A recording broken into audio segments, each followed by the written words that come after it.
My father smashed a heavy stone brick directly into my face at my engagement gala, all because my fiancé refused to leave me for my spoiled younger sister.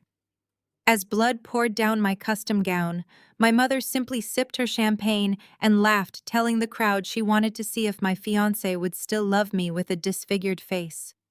They had absolutely no idea that by striking me, they had handed a forensic accountant the perfect excuse to completely dismantle their fraudulent empire. Let me know where you are watching from in the comments below. Hit the like button and subscribe if you love seeing toxic families get exactly what they deserve. The humid Atlanta air hung heavy over my father Desmond's sprawling Buckhead estate. It was supposed to be a night of celebration. My engagement to Julian, a brilliant corporate law partner, was the only reason I agreed to step foot back into my parents' house. I am Maya, and at 30 years old, I spent my entire life as the family scapegoat. I was the practical, quiet daughter who chose numbers over country club gossip. My 28-year-old sister Jasmine was the exact opposite. She was the golden child, a social media addict who never worked a day in her life but was treated like royalty.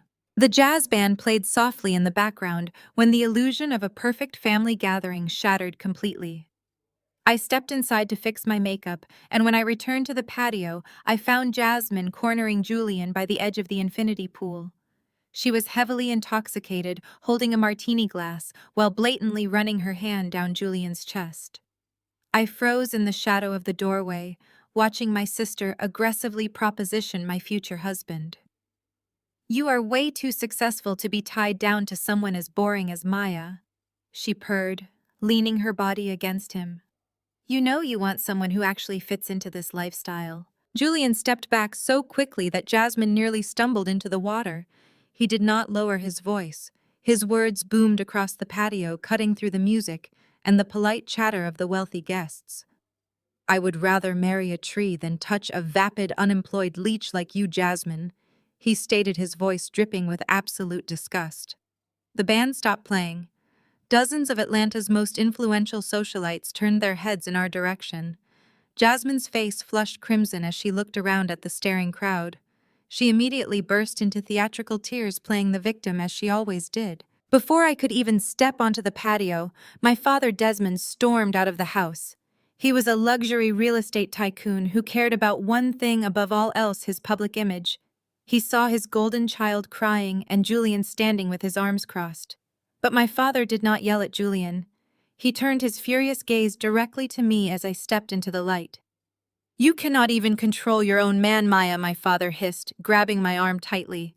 "You let him disrespect your sister in front of my investors. You are an absolute embarrassment." Before I could formulate a response, his hand cracked across my cheek in a vicious slap. The sound echoed across the silent pool deck. I stumbled backward, clutching my face. Julian was there in a second, placing himself between me and my father. He shoved Desmond hard in the chest, sending the older man stumbling back into a patio table. "Do not ever lay a hand on her again," Julian shouted, his fists clenched. The shove bruised my father's ego more than his body. Desmond could not handle being physically challenged in front of the elite circle he had spent decades trying to impress. His face contorted into a mask of pure rage. He reached blindly toward the decorative landscaping bordering the patio, and his hand closed around a heavy stone brick. He did not hesitate. He swung the brick with all his might directly at my face. The impact was deafening. Pain exploded behind my eyes, a searing, white-hot agony that dropped me instantly to the concrete deck. Blood poured from a massive gash on my cheekbone, soaking the neckline of my white silk dress. I lay there gasping for air, hearing the collective gasp of the guests. My mother, Valerie, walked over the clinking of her high heels, deliberate and unhurried. She did not kneel beside me. She did not call for a doctor. She simply stood over me, took a slow sip of her champagne, and smiled. "Let us see if he still loves you with a disfigured face," she said, her voice devoid of any warmth. "You always thought you were so much better than us just because you made your own money. Let us see your money fix this." Julian dropped to his knees, pressing his jacket against my bleeding face. He pulled his phone from his pocket, his fingers trembling as he dialed 911. but my father knelt down beside us, his voice dropping to a lethal whisper, meant only for us. "Call the cops," Desmond sneered, looking down at us. "The chief judge of the city is my regular weekend golf partner. Your law firm handles my offshore accounts, Julian. If you hit send, I will have you disbarred and framed for embezzlement by tomorrow morning. I will destroy your entire career before you can even explain what happened here tonight. Choose." Julian hesitated, torn between getting me help and facing the destruction of everything he had worked for. I reached up and gripped his wrist, my hands slick with my own blood. I looked at my father, seeing the smug arrogance of a man who believed his money made him a god. "Do not call the police," I whispered to Julian. "Just take me to the hospital." My parents smirked, exchanging a look of triumphant victory. They thought I had surrendered. But as Julian lifted me into his arms, I pulled him close and whispered in his ear, "We are not putting him in jail for a brick, Julian. I am going to carefully strip him of every single piece of the wealthy empire he so proudly owns." The tires of Julian's car screeched against the asphalt as we tore out of the estate gates. The drive to the emergency room was a blur of flashing streetlights and the overwhelming metallic scent of my own blood. Julian kept his foot heavy on the gas pedal, his knuckles completely white as he gripped the steering wheel. He kept glancing over at me, his eyes filled with a terrifying mix of profound fear and absolute rage.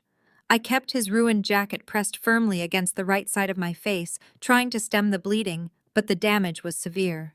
The physical pain radiating through my cheekbone was blinding, yet it was entirely eclipsed by the cold, calculating fury building inside my chest. My own father had chosen to permanently disfigure me, rather than allow his fragile public image to be momentarily dented by the truth. My mother had toasted to my pain. They honestly believed their wealth made them untouchable. They were about to learn a very hard lesson. The emergency room at Piedmont Hospital was chaotic, but the staff rushed me straight into a trauma bay the moment they saw the extent of the head wound. Julian was forced to wait outside, pacing the hallway, while a team of doctors worked frantically to clean the deep gash and assess the structural damage to my face. The bright fluorescent lights blinded me as the emergency surgeon meticulously stitched the torn flesh together. The needle tugged at my skin, a sharp and rhythmic sting that grounded me in reality. "You are incredibly lucky. The stone did not fracture your orbital bone, Ms. Wilson." The doctor explained, his voice sympathetic as he tied off the final suture. "I have done my absolute best to minimize the cosmetic damage, but you need to be prepared for a permanent scar. The tissue trauma is simply too deep to heal without a trace." I nodded silently, staring up at the sterile ceiling tiles. A permanent scar. A daily physical reminder of the exact moment my family chose their delusions over my humanity. When the medical team finally finished and moved me to a private recovery room, Julian immediately came to my bedside. He looked completely exhausted, his custom tuxedo shirt ruined and stained. He took my uninjured hand and kissed my knuckles, promising me that we would find a way to make them pay legally without risking the law firm. I told him to go to the admissions desk to handle the remaining insurance paperwork, knowing he needed a moment to breathe. He had barely been gone for 2 minutes when the door to my recovery room swung open. It was not a nurse. It was Connor, my sister Jasmine's husband. He slipped into the room, closing the door quietly behind him, with a smug, self-important smirk plastered across his face. Connor was the ultimate Atlanta social climber. He was a white crypto investor who played at being a billionaire, but had never actually built a single successful business in his life. He survived entirely by leeching off my father's connections and playing the role of the perfect, compliant son-in-law. He walked over to my hospital bed, pulling a folded piece of paper and a sleek corporate checkbook from his designer jacket. "Desmond sent me to handle the cleanup," Connor said, his tone dripping with condescension. "You really made a mess of things tonight, Maya. Jasmine is inconsolable, and the guests are whispering. Desmond is willing to be generous, though." He tossed a check directly onto my lap, followed by a thick legal document. "That is $50,000, Maya. More than enough to cover your little hospital bill, and maybe a nice long vacation to get over yourself. You can buy all the concealer you want for that face. All you have to do is sign this non-disclosure agreement stating that you slipped on a wet puddle near the pool edge and hit your face on the stone trim. An unfortunate clumsy accident, nothing more, nothing. I stared at the check resting on my hospital blanket and then looked up at Connor's arrogant face. He really thought he had the upper hand. He actually believed he was dealing with the same quiet, obedient sister who used to bite her tongue at family dinners. I picked up the check and the non-disclosure agreement. I did not scream. I did not cry. I simply ripped both documents precisely in half and let the pieces flutter to the floor. Connor sighed heavily, rolling his eyes as if I were a petulant child throwing a tantrum. Do not be incredibly stupid, Maya. You cannot fight Desmond and you definitely cannot win. He owns this city and you are just a glorified accountant playing with spreadsheets in a cubicle somewhere. Take the money before he decides to freeze you out completely and leave you with nothing. You have absolutely no idea how real power works in this family. I leaned forward, ignoring the sharp throbbing in my cheek. My voice was dangerously calm.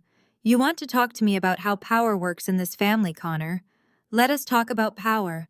Let us talk about your lavish winter wedding in Aspen last year, the one with the imported ice sculptures and the $200,000 catering bill.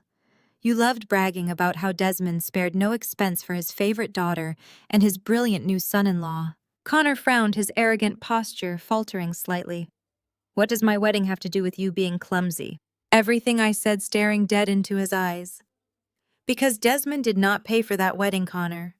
His black credit card was declined by the resort management 2 days before the ceremony.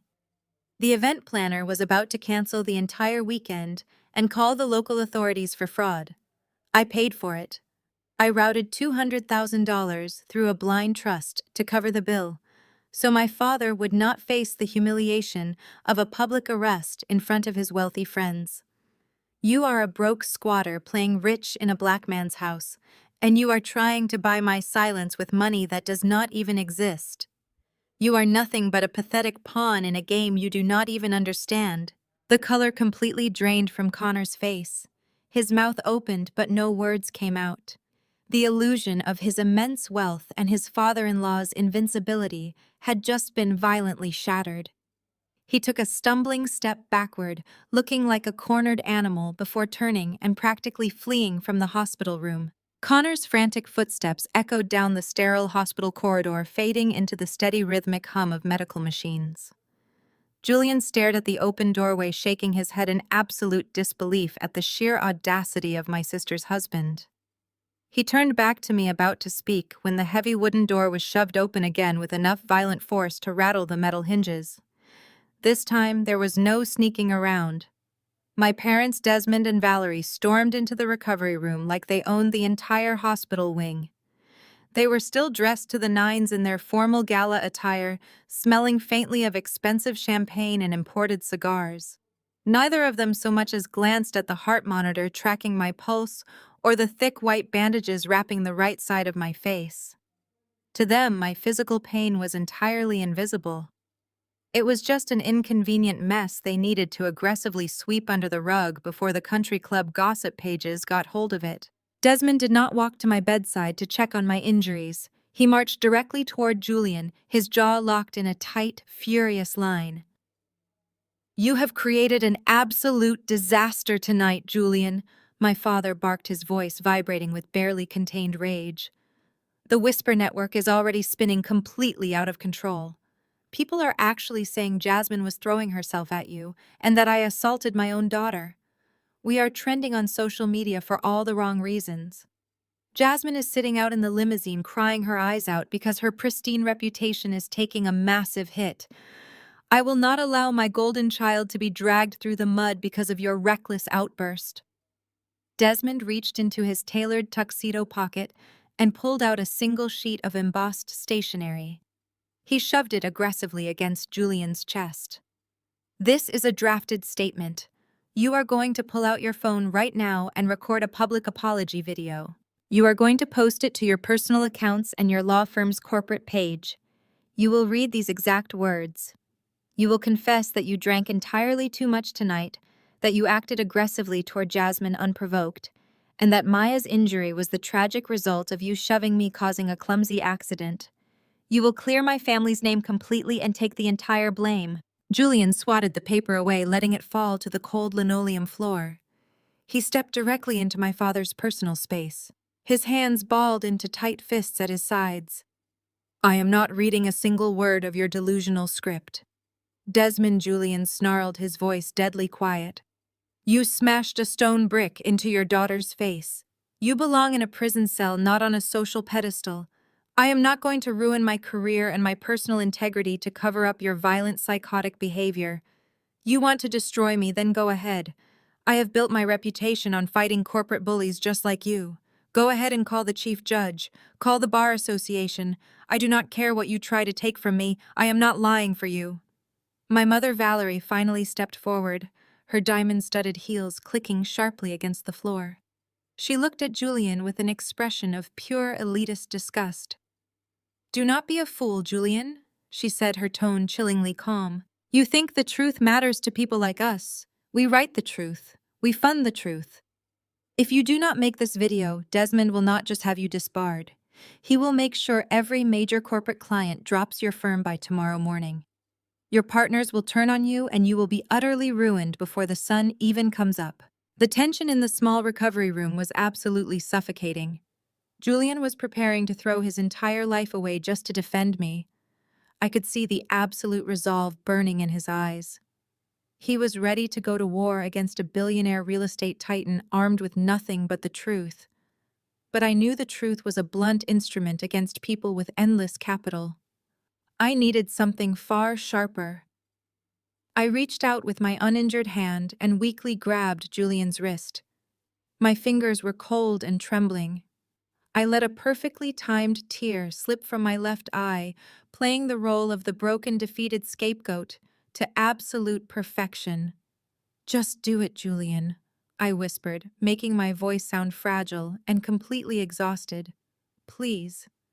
I just want this nightmare to end. I cannot fight them anymore. Let us just give them exactly what they want, so they will leave us alone in peace. Julian looked down at me, his eyes wide with betrayal and profound confusion. Maya, you cannot ask me to do this, he pleaded, his voice breaking. I gripped his wrist tighter, squeezing a silent, desperate message into his skin. Please, Julian, I sobbed. For me, just read the script. Julian stared at me for a long, agonizing moment before he finally broke. He stooped down and picked up the piece of paper from the floor. He pulled his smartphone from his pocket, his hands shaking with suppressed fury. My parents watched with triumphant smirks as Julian hit the record button.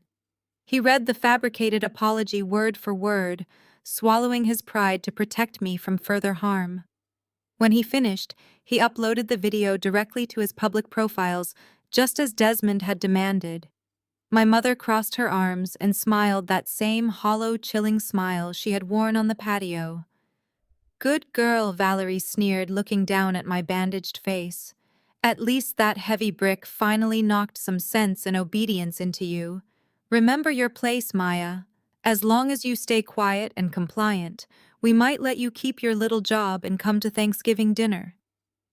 Desmond adjusted his silk tie, looking thoroughly satisfied. He had successfully preserved his precious public image. They turned and walked out of the hospital room, gloating loudly about how easily I was controlled.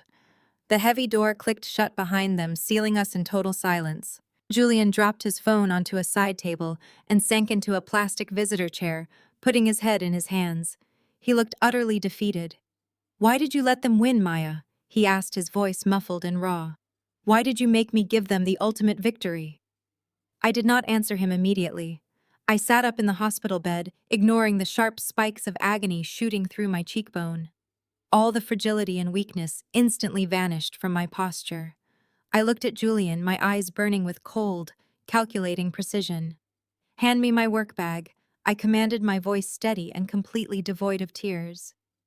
Julian frowned but handed me the heavy leather tote he had retrieved from the car. I unzipped it and pulled out my encrypted professional laptop. I rested it on the hospital tray table and pressed the power button. The screen illuminated my stitched face in a pale blue glow. My fingers flew across the keyboard, bypassing multiple dual-factor security firewalls and logging directly into my private forensic accounting firm's remote server. Desmond thinks he won because he forced a video and a piece of paper. I said, a dark smile forming on my uninjured side.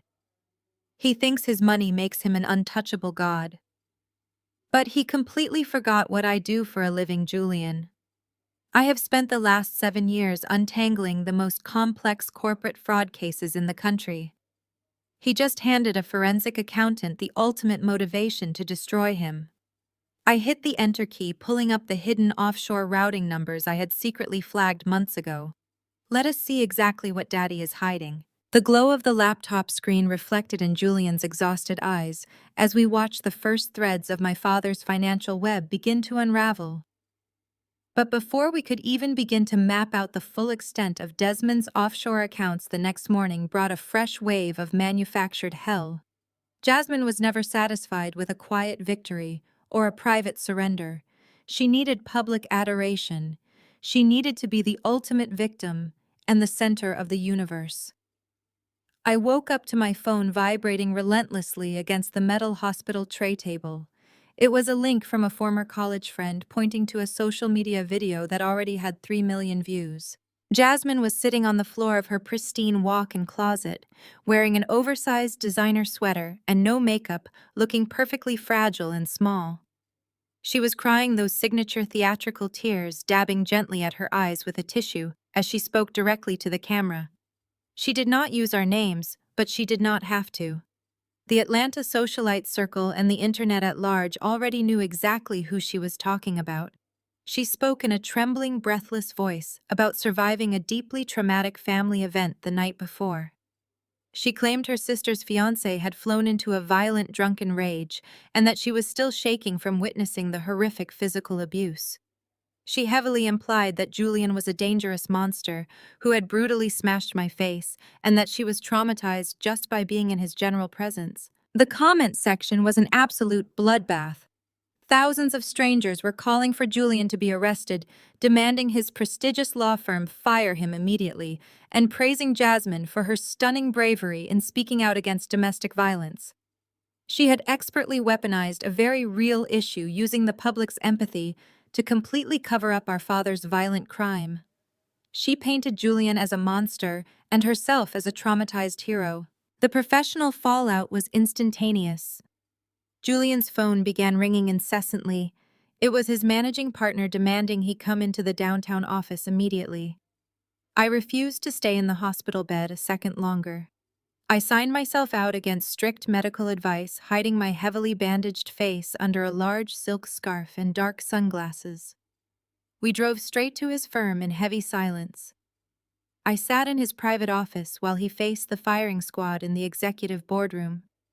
Through the thick glass walls, I could see the senior partners pacing, pointing angrily at their glowing smartphone screens and gesturing aggressively toward the door. They did not care about the truth or due process or Julian's stellar track record. They only cared about their corporate optics and protecting their high-profile client roster. They told Julian he was a walking liability. They threatened him with an immediate unpaid suspension, pending a thorough internal investigation to distance their prestigious name from a suspected abuser. Julian took the brutal verbal beating with a clenched jaw, refusing to break his forced public apology and refusing to show his hand. He absorbed the humiliation entirely to protect our larger strategy. While Julian was fighting for his entire career, my own phone chimed with an automated banking alert. It was a sterile notification from my primary business portal. Access denied. Account completely frozen. My father was aggressively turning the screws. Desmond had always thought my forensic accounting firm was just a cute little bookkeeping startup, a minor hobby to keep his boring daughter busy while the real adults did business. He used his deep connections with the local bank executives, calling in heavy favors to instantly freeze my operational credit lines and put a hard hold on my corporate accounts. He wanted to financially suffocate me before I could even leave the hospital. He honestly believed that by cutting off my cash flow, I would panic. He thought I would have absolutely no choice but to come crawling back to the Buckhead estate, begging for a handout, and accepting my role as his silent, permanent punching bag. It was the exact same financial abuse tactic he had used to control my mother for 4 long decades. He expected us to panic. He expected a desperate, tearful phone call or an angry, retaliatory social media post trying to clear our ruined names. He expected us to play his chaotic game on his tilted terms. We did not do any of that. We let the internet rage. We let the managing partners issue their threats. We went completely radio silent. Returning to the absolute safety of Julian's high-security apartment, we turned his massive mahogany dining room table into a digital war room. Julian bypassed his firm's immediate restrictions by utilizing his personal legal access to file deeply buried subpoenas. He targeted seemingly unrelated shell companies and offshore property holding firms that he knew Desmond utilized for his luxury commercial developments. He requested complex tax records and ownership manifests, hiding the inquiries under the guise of an ongoing corporate audit for a different international client. While Julian wielded the heavy hammer of the law, I wielded the razor-sharp precision of the numbers. My father freezing my primary business accounts was a minor annoyance, but he had absolutely no idea I had secondary encrypted servers routed through international privacy networks. I bypassed Desmond's corporate firewalls with insulting ease. He spent millions on physical security for his mansions, but his digital infrastructure was outdated and sloppy. I slipped past the executive authentication protocols and gained total administrative access to the central financial database of his entire real estate empire. I was no longer just looking at routing numbers on a screen. I was walking freely inside the vault. I watched as the digital ledgers populated on my monitor, exposing a staggering labyrinth of embezzlement wire fraud and blatant tax evasion. Desmond had been systematically inflating property values to secure massive commercial loans, then hiding the excess cash in Cayman Island accounts while purposely defaulting on the local contractors.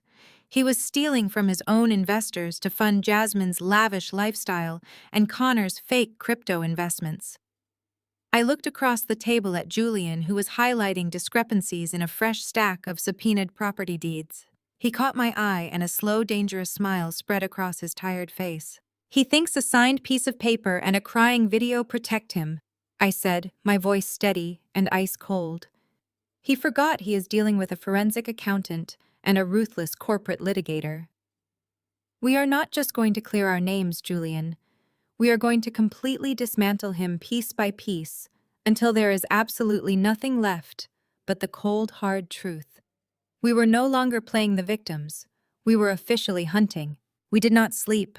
The massive monitors glowing in Julian's dining room cast long shadows across the walls as we dove headfirst into the digital labyrinth of Desmond's empire.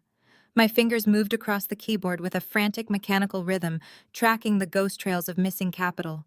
Desmond had spent his entire career projecting the image of a self-made titan of industry, but looking at his raw, unedited ledgers, I realized he was nothing more than a glorified con artist. His financial footprint was a chaotic mess of overlapping shell companies and blind trusts designed to confuse standard auditors. But I was not a standard auditor. I was a digital bloodhound, and I already had his scent. Every time I tried to follow a massive cash withdrawal from his primary investor pool, the money would seemingly vanish into thin air. He was using a technique called layering bouncing funds through dozens of temporary accounts to scrub their origin. I hit my first major dead end when a transfer of $3 million disappeared into a limited liability corporation registered in Delaware. The corporate shield was completely opaque, hiding the true owners behind layers of registered agents. I gritted my teeth, letting out a breath of pure frustration. "I cannot see past this Delaware shell," I told Julian, pointing at the dead end on my screen. "They are using statutory privacy laws to block the ownership registry. I need to know whose name is on that account." Julian did not even blink. He pulled his laptop closer, his eyes narrowing as he read the corporate registration numbers over my shoulder. "Give me 5 minutes," he said, his fingers flying across his own keyboard. Julian knew the corporate legal code better than anyone in Atlanta. He knew exactly how to exploit the microscopic loopholes in the system. While his firm had suspended his access to their primary network, he still possessed his independent bar credentials and a deep understanding of corporate discovery law. He quickly drafted a blind motion for expedited discovery, filing it electronically under a dummy corporate plaintiff. He phrased the subpoena to look like a routine inquiry regarding a lapsed vendor payment. It was a brilliant legal Trojan horse. The automated state registry processed the digital subpoena without triggering any alarms on Desmond's end. Less than 10 minutes later, the encrypted ownership documents dropped directly into Julian's secure inbox. He cracked the legal shell wide open with ruthless efficiency. The Delaware company belongs to Connor. Julian announced, reading the newly decrypted file. Your father is using his idiot son-in-law as a financial mule. The pieces suddenly locked into perfect, terrifying clarity. That was exactly why Desmond tolerated Connor's pretentious behavior and funded his fake crypto investments. Connor was not just a useless squatter. He was the designated fall guy. Desmond was funneling stolen investor capital through Connor's offshore accounts to pay for Jasmine's limitless credit cards, the Buckhead estate renovations, and the country club dues. The entire luxury real estate firm was a vampire feeding on its own investors to keep the Wilson family draped in diamonds. We moved faster now, our anger fueling our focus. It was an intoxicating, high-speed dance between forensic accounting and aggressive legal maneuvering. Whenever I hit a digital wall, Julian smashed it down with a perfectly targeted subpoena. We tracked the stolen money across borders through fake vendor invoices, overvalued property appraisals, and ghost contractors who never actually existed. The sheer scale of the fraud was breathtaking. I began filtering the data chronologically, working my way backward through the years to find the exact moment the rot began. I needed to see when Desmond crossed the line from a legitimate businessman into a desperate criminal. The spreadsheets flashed across my screen, painting a grim picture of a failing empire. The legitimate profits started shrinking 15 years ago. By the time I scrolled back exactly 10 years, the numbers turned a violent, bleeding red. I stopped typing. My hands hovered over the keyboard as my eyes locked onto a specific date. It was August 10 years ago. Julian noticed my sudden stillness. He pushed his chair back and leaned over my shoulder, looking at the highlighted ledger on my monitor. "What did you find, Maya?" he asked, his voice quiet and cautious. I stared at the screen, feeling a cold, hollow ache open up in my chest. 10 years ago, Desmond had cornered me in his home office. I was 18 years old and thrilled about my acceptance into a prestigious accounting program. But my father had looked at me with pure disgust. He told me I was a severe disappointment for wanting to be a miserable bean counter instead of joining his glamorous sales team. He told me I lacked the personality and the pedigree to truly succeed in his world. He said I was entirely on my own and formally cut off my college tuition, leaving me to drown in student debt. I had spent the last decade believing I was the ultimate family failure. He did not cut me off because I was a disappointment. I whispered, the realization hitting me like a physical blow. "Look at this balance sheet, Julian. Look at the date." Julian's eyes scanned the red numbers, and his jaw tightened in absolute fury. "He was broke," Julian said, his voice heavy with realization. "Your father was completely underwater." Desmond had not made a single legitimate profit in a decade. 10 years ago, his real estate investments had collapsed under the weight of his massive ego and terrible market predictions. He literally did not have the cash to pay for my college tuition. But instead of admitting his failure to his family, he projected his inadequacy onto me. He shattered my confidence and labeled me a failure simply to cover up the fact that he was secretly bleeding cash. He chose to destroy his own daughter's self-worth rather than let anyone know his empire was bankrupt. Every single insult, every cruel comment at the dinner table, every time my mother looked at me with pity, it was all a meticulously crafted lie to hide their massive financial ruin. They had built their entire identity on being superior while secretly stealing from their own clients just to keep the lights on. I slowly closed the historical ledger and opened a fresh, secure folder on my desktop. I felt a single hot tear slide down my uninjured cheek, but I did not wipe it away. It was the last tear I would ever shed for Desmond Wilson. I looked at the mountain of damning evidence we had collected. We had the wire transfers, the fake deeds, and the offshore routing numbers. We had everything we needed to completely annihilate them. Julian looked at me, his expression mirroring my cold determination. "What is our next move, Maya?" he asked. I began compiling the raw data into a pristine, undeniable presentation. "We do not just leak this to the press, Julian," I said, my voice entirely devoid of mercy. "The press is too slow. We are going to hand-deliver this bomb directly to the people Desmond fears most. We are going to the investors." I did not waste another second. I pulled up the primary investor manifests for Desmond's most publicized real estate venture to date. The Vanguard Heights project was supposed to be the undisputed crown jewel of his long career. It had been aggressively marketed exclusively to Atlanta's wealthy black elite. Renowned surgeons, prominent megachurch pastors, local politicians, and successful entertainers had poured their life savings into what Desmond promised would be a revolutionary luxury high-rise complex right in the heart of Midtown. I remembered the lavish groundbreaking ceremonies vividly. I remembered my parents hosting endless champagne dinners at the estate, selling these successful, hardworking people on the beautiful dream of generational wealth and community empowerment. My father had stood on stages wearing expensive custom suits, promising astronomical returns with zero risk. He had leveraged their trust and their shared community ties to drain their bank accounts. I cross-referenced the massive incoming capital deposits with the project expenditure logs. My fingers hovered over the keyboard as the terrible truth slowly materialized on the glowing screen.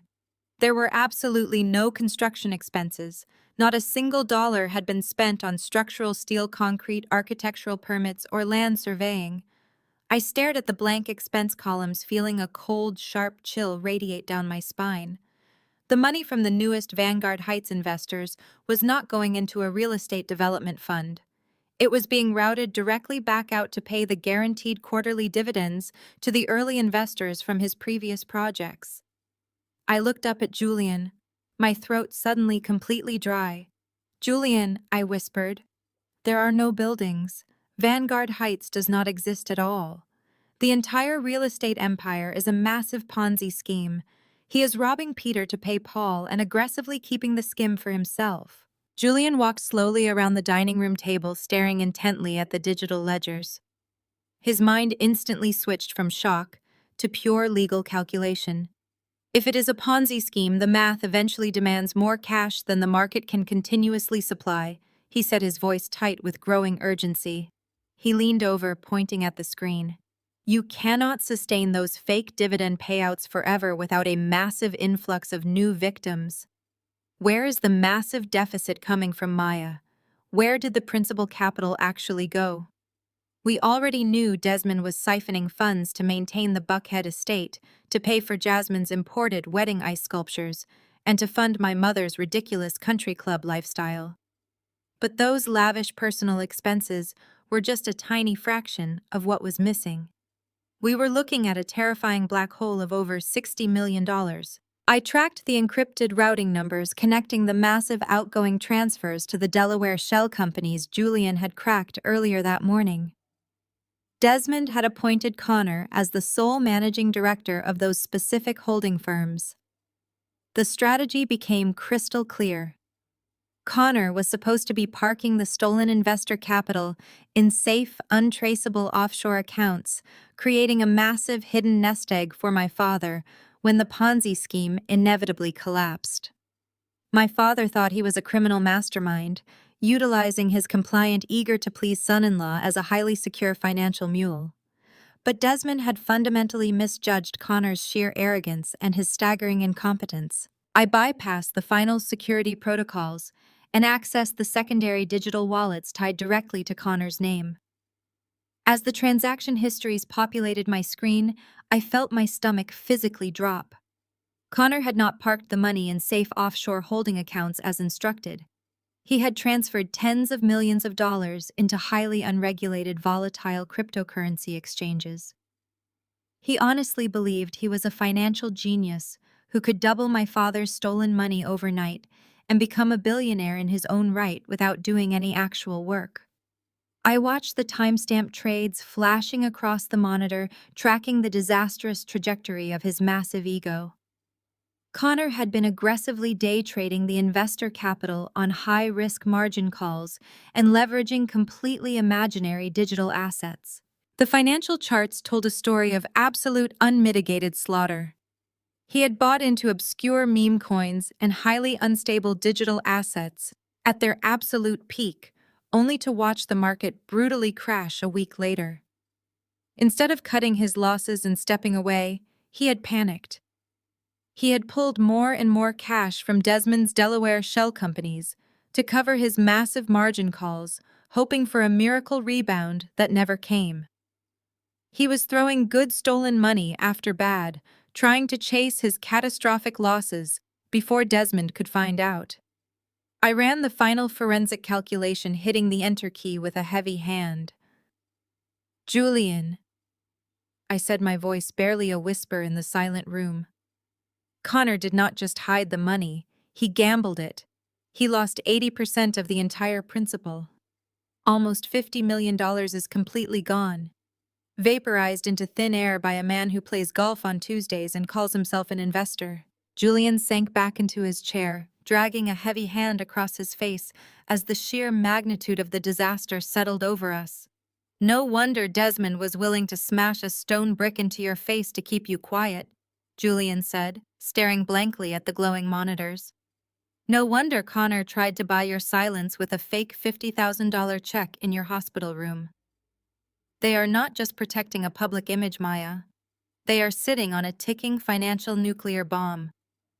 The moment a single major investor requests a full capital withdrawal, the entire house of cards collapses instantly.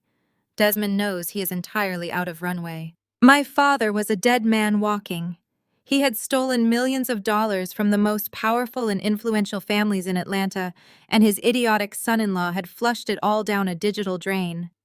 They were facing decades in federal prison and absolute social annihilation. All of their desperate attempts to silence me, the physical violence, the forced apology video, the viral smear campaign orchestrated by Jasmine on social media. It was all a frantic, terrifying scramble to buy themselves just a few more days of freedom. They thought they had successfully buried me under a mountain of lies, but they had simply handed me the detonator. I looked back at the screen highlighting the names of the top 5 investors in the Vanguard Heights project. I knew exactly who to call first. It was time to blow the entire empire to pieces. We spent the next 48 hours tearing through Desmond's digital vaults. The truth was far worse than either of us could have ever imagined. Desmond had not made a single legitimate profit in over a decade. His highly publicized Vanguard Heights project, the undisputed crown jewel of his real estate empire, was a complete mirage. He had marketed the luxury high-rise exclusively to Atlanta's wealthy Black elite, taking millions from renowned surgeons, prominent pastors, and successful entertainers to build a community masterpiece. But not a single yard of concrete had been poured. It was a massive Ponzi scheme. He was using fresh investor capital to pay off his older debts, and siphoning the rest through the offshore shell companies registered to Connor. But Connor, the arrogant social climber playing billionaire, had taken those stolen millions and gambled them on unregulated cryptocurrency markets. He chased high-risk investments and leveraged insane margin calls until the digital market brutally crashed. Connor had vaporized nearly $50 million of investor capital in a matter of months. Desmond's entire empire was sitting on a ticking financial nuclear bomb. Thanks to Julian's quiet legal maneuvering and my forensic tracking, we had just tipped the very first domino. Julian filed a series of anonymous regulatory inquiries that immediately spooked the offshore holding banks. The automated banking systems reacted exactly as we intended, triggering a massive immediate margin call on Desmond's over-leveraged accounts. He needed to produce $10 million in liquid cash within 24 hours or face absolute asset liquidation. We watched the panic unfold in real time on my encrypted server as Desmond desperately tried to move funds that simply did not exist. The walls were rapidly closing in on the Wilson estate. Just as predictable as a cornered animal, my family reverted to their oldest and most vicious survival tactic. They tried to summon their favorite scapegoat. My phone rang late Wednesday afternoon. The caller ID flashed with my mother's name. Julian looked up from his legal briefs, raising an eyebrow as I tapped the speaker button, resting the phone on the wooden table. Valerie did not ask how my facial injuries were healing. She did not apologize for abandoning me at the hospital or for Jasmine's vicious viral smear campaign that had resulted in Julian's firm suspending him. Her voice dripped with the same condescending authority she had used to belittle me my entire life. "Maya, we are hosting a reconciliation dinner tonight at the estate," she announced, sounding more like she was issuing a royal decree than a family invitation. "Your sister is deeply distressed," Valerie continued, her tone icy and sharp. "Her public reputation is taking an unnecessary hit because of your little drama at the gala and that ridiculous hospital bill you tried to stick us with. Desmond is willing to overlook your completely selfish behavior, but we need to control the narrative before the country club board starts asking difficult questions. Come to dinner tonight. You are going to sign your little bookkeeping company over to Jasmine. We will rebrand it as a female empowerment initiative under her name to fix her public image and show the city that she is a forgiving, supportive sister." I stared at the phone, a bitter silent laugh catching in my throat. They had stolen $50 million, and their biggest concern was country club gossip. They wanted to steal my company, my only source of true independence, just to use it as a public relations band-aid for a woman who had actively tried to destroy me. "If you cooperate," Valerie added seamlessly, "Desmond is willing to let you move back into the basement suite at the estate. You can run the spreadsheets for Jasmine behind the scenes, and we will cover your basic living expenses. It is an incredibly generous offer, Maya, considering the absolute mess you and that lawyer have made. Do not be stupid enough to reject it." Julian watched me, his jaw clenched tight, his eyes burning with silent, absolute outrage. He knew the sheer stunning audacity of what my mother was asking. I looked back at the glowing screens of my laptop, where Desmond's fraudulent banking records were neatly organized into irrefutable digital files. I did not scream at my mother. I did not defend my company or demand an apology for the permanent scar forming on my right cheek. I simply kept my voice perfectly flat and compliant. "I will be there at 8, I told her. "I will bring everything you need." Valerie gave a satisfied, dismissive hum. "Wear something appropriate, Maya. We have an image to maintain." The line clicked dead. Julian leaned back in his chair, shaking his head in disbelief. "They actually believe they can just snap their fingers and steal your entire livelihood to cover up their public relations problem," he said. "They think you are still the scared little girl desperate for a seat at their dining table. They have no idea who is walking through their front door tonight," I replied calmly, closing my laptop. For 30 years, I had let them dictate my worth. I had allowed Desmond to cut my college fund and convince me I was a severe disappointment just so he could hide his own massive financial failures. I had let my mother treat me like an embarrassing secret while she paraded Jasmine around like a prized show pony. I had accepted the dark basement while they lived in the sunlit penthouse funded entirely by stolen community money. I reached into my work bag and pulled out a small, sleek silver flash drive. I plugged it into my computer and began transferring the highly classified files. Every fake ledger, every encrypted offshore transaction, every piece of evidence proving Connor had gambled away the elite's millions was copied over. I loaded the drive with the exact financial autopsy of Desmond Wilson's completely fraudulent empire. This was not going to be a reconciliation dinner. It was going to be an execution. I dressed carefully, choosing a sharp, tailored black suit that felt like impenetrable armor. I left my heavy medical bandages in place, a glaring physical reminder of their cruelty that I would force them to look at.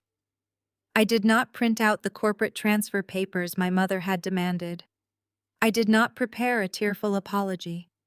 I picked up the small silver flash drive, feeling the heavy, devastating weight of its contents in the palm of my hand.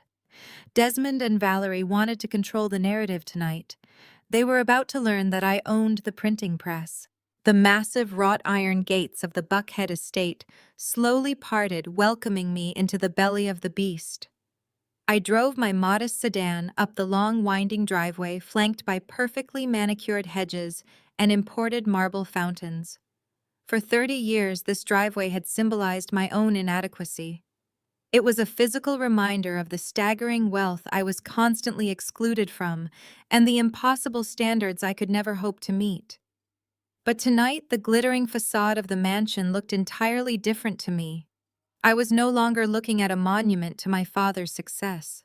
I was looking at a massive, active crime scene. I parked my car next to Connor's leased European sports car, taking a deep breath and feeling the cool weight of the silver flash drive resting safely in my tailored jacket pocket. I stepped out into the humid Atlanta air. I had removed the heavy white medical bandages from my face, leaving the raw, jagged stitches and the angry red skin fully exposed. I was not going to hide my scar.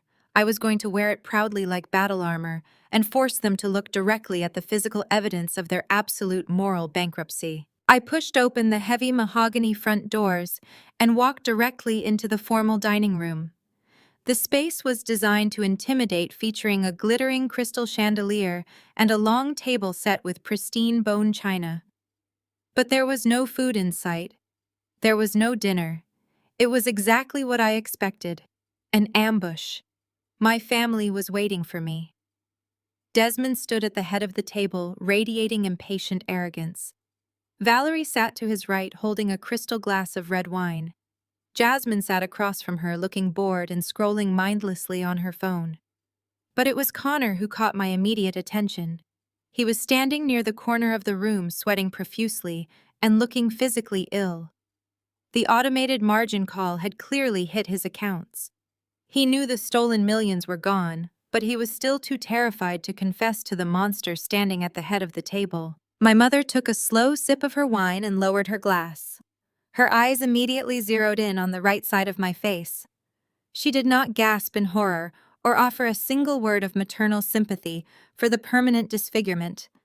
Instead, her lips curled into a cruel, satisfied smirk. She looked me up and down with an expression of pure, elitist disgust. "You really should have kept the bandages on, Maya," she said, her voice echoing sharply against the high ceilings. "That scar is absolutely hideous. You should sign this paperwork quickly before Julian realizes what you look like now.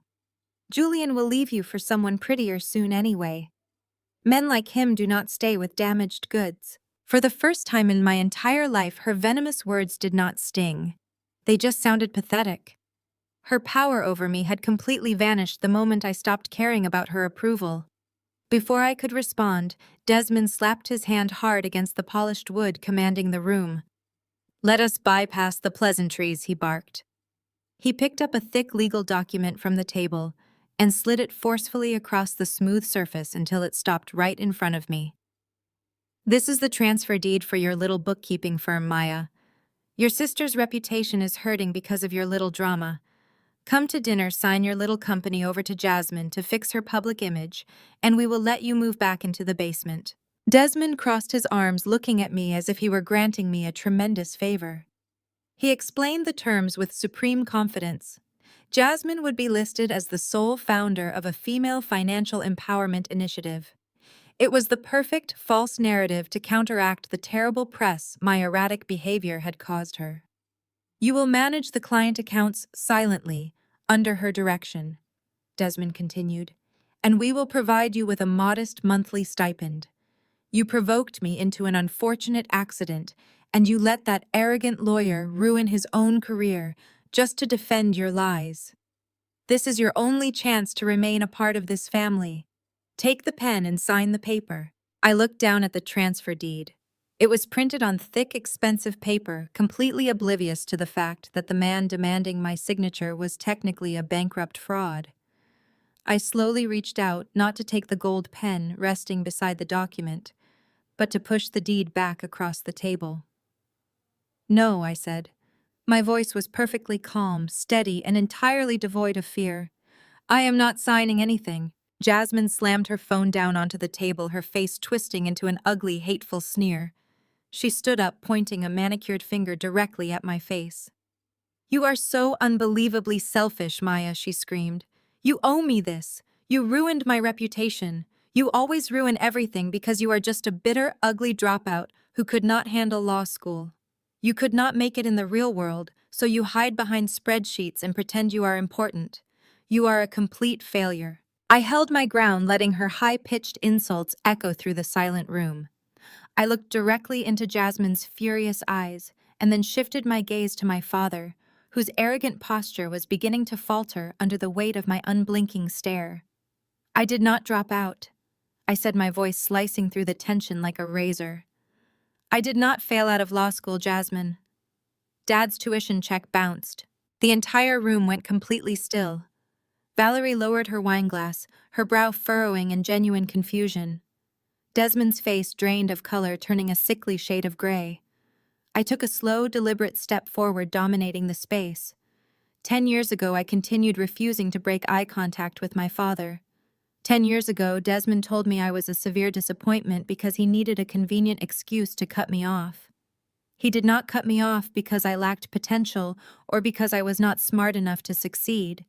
He cut me off because his bank accounts were entirely empty. He was secretly bleeding cash, and he chose to destroy my self-worth rather than admit to his golden family that he was broke. I reached into my pocket and pulled out the small silver flash drive, holding it up for them to see. I took my tiny tuition refund. I lived on absolute nothing, and I built a forensic accounting firm from the ground up. I used my refund to start a firm that actually pays its taxes, Desmond. I built a firm that operates entirely in the black.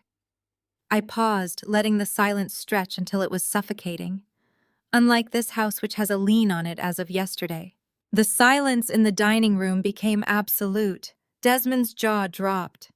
Valerie gripped the stem of her crystal wine glass so tightly, I genuinely expected the glass to shatter in her hand. I watched the blood completely drain from their faces as they realized their ultimate leverage, their precious fabricated wealth, was entirely exposed. Connor looked like he was going to vomit directly onto the imported Persian rug. He knew exactly what I meant by the lien. He knew his catastrophic crypto losses were no longer a secret. The financial threat paralyzed my parents because money was the only language they truly respected. But Jasmine was different. The reality of a financial collapse did not register with her because she had never actually worked for a single dollar in her entire life. What she understood implicitly was social manipulation and emotional warfare.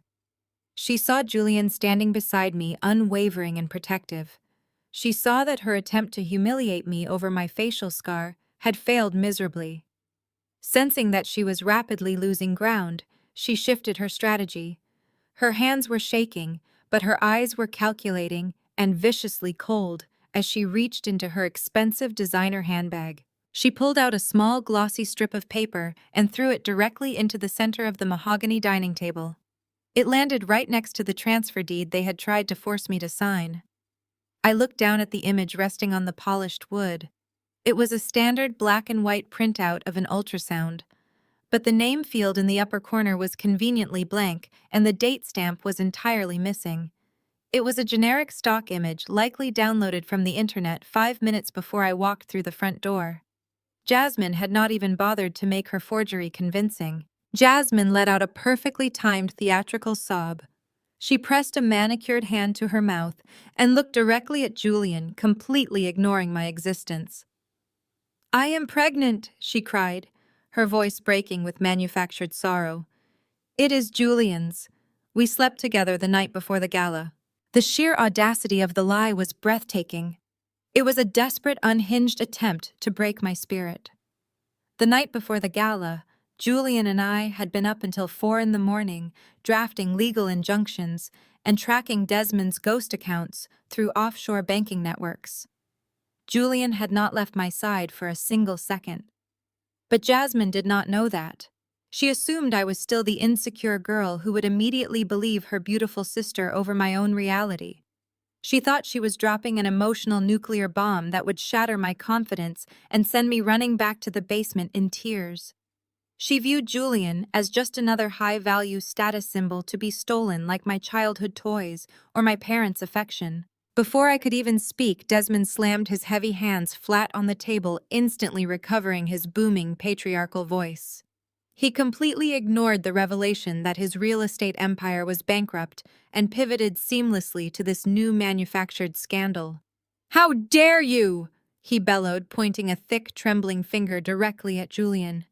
"You come into my home, you manipulate my vulnerable daughter, and you betray the trust of this family." Valerie was right behind him, flawlessly picking up her cue in their toxic family play. She rushed over to Jasmine, wrapping her arms protectively around her weeping golden child. "This is an absolute disgrace," Valerie wailed, glaring at Julian with venomous eyes. "You have ruined her reputation. You must take responsibility for this immediately, Julian. You cannot possibly stay with Maya now. Look at her, she is damaged, unstable, and clearly unable to provide a normal life for anyone. She is a broken, angry woman who will only drag you down. Jasmine is vibrant and beloved by this community. She is the rightful mother of your child. You will leave Maya immediately. You will help Jasmine divorce Connor quietly, and you will marry Jasmine to save this family's honor. It is the only acceptable solution to this mess." The sheer level of sociopathic calculation was staggering. They were pivoting with terrifying speed. They knew Connor had blown their stolen millions on unregulated cryptocurrency. Connor was now useless to them, a massive financial liability who could easily drag them all to federal prison. Julian, on the other hand, was a brilliant, wealthy lawyer who could potentially shield them from the incoming indictments and restore their social standing. They were literally trying to trade in their broken son-in-law for a new, upgraded model using a fake pregnancy as the ultimate down payment. They were entirely willing to throw Connor out with the garbage and destroy my relationship just to secure a better safety net for themselves. Connor finally snapped. The realization that his own wife and her parents were openly discussing replacing him right in front of his face pushed him entirely over the edge. The sheer humiliation of his situation, combined with the terrifying knowledge of his financial crimes, ignited a violent explosion. He leaped up from his chair, knocking it backward onto the floor with a loud crash. His face turned a dangerous, violent shade of red, and the veins in his neck bulged. He lunged across the polished table, grabbing Julian by the lapels of his tailored suit jacket. "I covered for you people," Connor screamed, spit flying from his mouth as he shook Julian violently. "I took the risks for this family. I ran the shell companies. I did everything Desmond asked me to do, and you think you can just discard me for this arrogant lawyer? You slept with my wife, Julian. I will kill you. I will ruin your entire career. I will take everything you have." Julian did not flinch. He did not raise his voice or attempt to strike Connor back. He simply looked down at Connor's hands, grasping his jacket, and then looked up into Connor's wild, panicked eyes. Julian's expression was one of cold, absolute pity. He reached up and slowly, firmly removed Connor's shaking hands from his clothing, brushing his lapels as if dusting off a minor inconvenience. I stood perfectly still, watching my family tear themselves apart over a transparent lie. They were like feral animals trapped in a burning building, fighting over scraps, while the roof collapsed completely above them. They expected me to scream, to cry, to run away, devastated by the betrayal. They expected me to be the weak victim in their twisted narrative. But I was not the victim anymore. I was the architect of their ruin, and I was just getting started. The heavy, suffocating silence that followed Connor's violent threat was suddenly broken by a sound that nobody in the room expected. Julian started to laugh. It began as a low, quiet chuckle rumbling in his chest as he looked down at Connor's white-knuckled hands gripping his jacket. Then the chuckle grew louder, escalating into a full-throated, genuine laugh that echoed off the high-vaulted ceilings of the formal dining room. It was not a nervous laugh or a defensive scoff. It was the sound of pure, unadulterated amusement. The sheer, absolute absurdity of Jasmine's desperate lie had hit him, and he found it genuinely hilarious. The entire family froze, completely paralyzed by his reaction. Desmond's face contorted with deep confusion, his commanding patriarchal posture dissolving into uncertainty. Valerie's jaw literally dropped, her perfectly rehearsed outrage dying instantly in her throat. Jasmine's fake theatrical tears dried up in a matter of seconds. The smug, triumphant sneer on her face was rapidly replaced by wide-eyed, genuine panic as she realized her ultimate trump card had just backfired in the most spectacular way possible. She looked like a trapped animal desperately trying to calculate her next move. Julian gently but firmly shoved Connor away, creating a comfortable distance between them. He calmly smoothed his tailored lapels, brushing away the invisible dirt of Connor's grasp. He looked across the mahogany table at Jasmine with an expression of absolute clinical disgust. He did not yell or act defensive. Instead, he reached smoothly into the inner breast pocket of his suit jacket. The room watched in breathless anticipation as he pulled out a crisp, formally folded piece of paper. He casually tossed it onto the center of the table, letting it land directly next to Jasmine's fabricated stock image ultrasound. "That must be the second coming of Christ, Jasmine," Julian said, his voice dropping to a lethal, icy calm that commanded absolute attention. "Because I had a vasectomy 5 years ago." He gestured gracefully toward the document resting on the polished wood.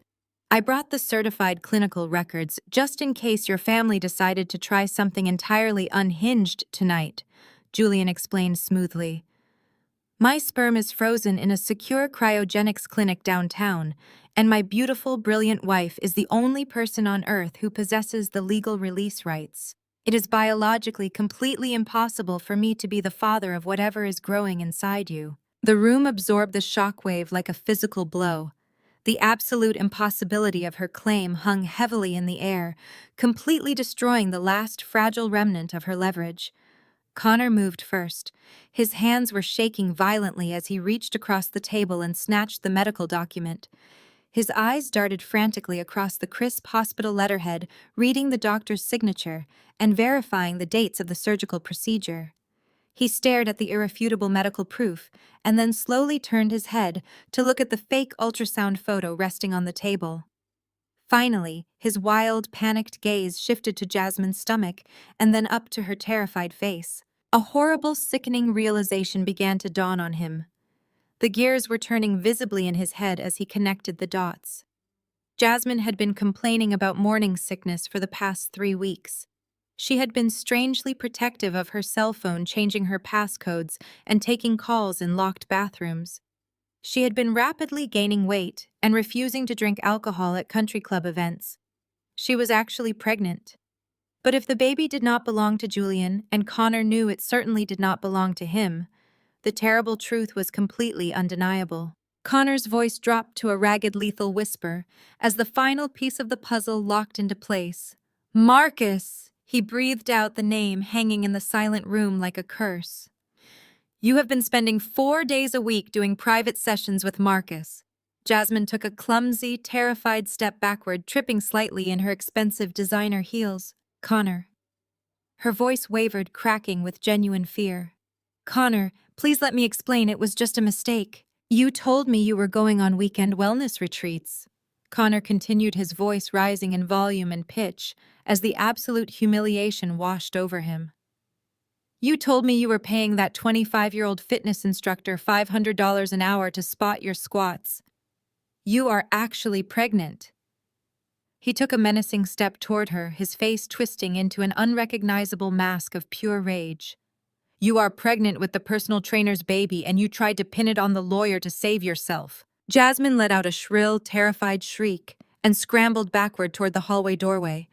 But Connor snapped completely. Years of being treated like an obedient lapdog, decades of covering up Desmond's financial crimes, and the ultimate public humiliation of his wife's infidelity finally broke his mind. He lunged across the space, not at Julian, but at the dining room table itself. He grabbed the thick, imported linen tablecloth with both hands and yanked it violently backward with all his strength. The sound of the destruction was absolutely deafening. Dozens of crystal wine glasses, heavy silver cutlery, imported bone china plates, and the heavy centerpiece crashed onto the hardwood floor in a violent symphony of shattering glass. Red wine splashed across the expensive Persian rug, looking exactly like fresh blood. Valerie screamed a high-pitched, piercing sound, covering her ears and shrinking back against the wall as shards of expensive crystal flew across the room. Desmond shouted a furious command and rushed forward, trying to physically restrain his enraged son-in-law. But Connor was fueled by pure adrenaline and absolute betrayal. He shoved the older man backward with tremendous force. Desmond lost his footing entirely and crashed hard into a heavy antique mahogany sideboard, knocking several expensive vases to the floor, where they shattered into 1,000 pieces. The mighty titan of Atlanta real estate was reduced to a scrambling old man groaning in pain on his hands and knees among the broken porcelain. Connor ignored him entirely, stalking toward Jasmine, who was now weeping hysterically and begging for her mother to help her. The elegant, carefully curated dining room had been transformed into a literal war zone in a matter of seconds. The flawless facade of the wealthy elite Wilson family was entirely stripped away, revealing the ugly, desperate, feral reality beneath. Through the screaming, the shattering glass, and the absolute physical chaos, I simply stood there. I did not flinch. I did not step back. Julian moved to stand shoulder to shoulder with me, a silent, protective presence, but neither of us made any move to intervene. We watched the empire burn to the ground exactly as I had planned. Out of the corner of my eye, I spotted my heavy crystal water glass resting miraculously untouched on a small side table near the entryway. I walked over, picking it up slowly. The cool condensation felt refreshing against my fingers. I raised the glass to my lips, taking a slow, deliberate sip of the ice-cold water. I watched my mother shrieking, my father clutching his bruised back on the floor, and my sister fleeing from the monster she had helped create. I drank my water, feeling an overwhelming sense of profound, absolute peace. The war was finally over, and I had won. I set my water glass back down on the immaculate silver tray. The crash of breaking crystals still seemed to echo in the cavernous space, bouncing off the high ceilings and the imported chandelier. Connor was standing over Jasmine, breathing heavily, his fists clenched so tight his knuckles were bone white.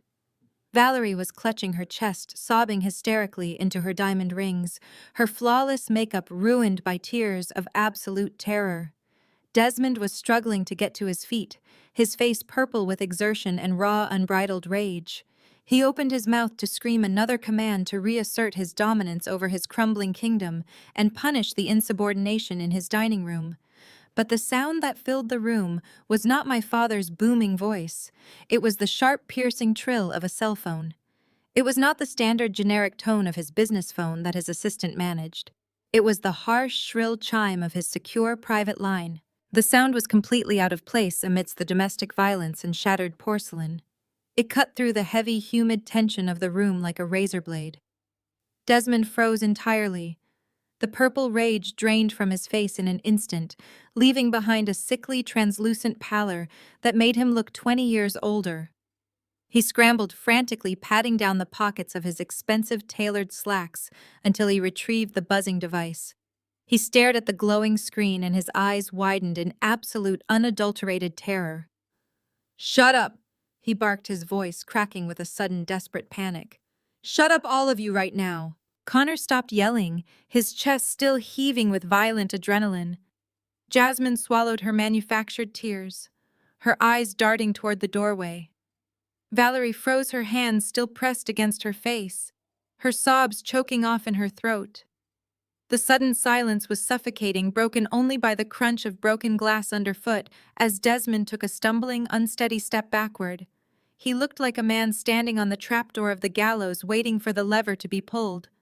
He hit the answer button with a trembling thumb and brought the phone slowly to his ear.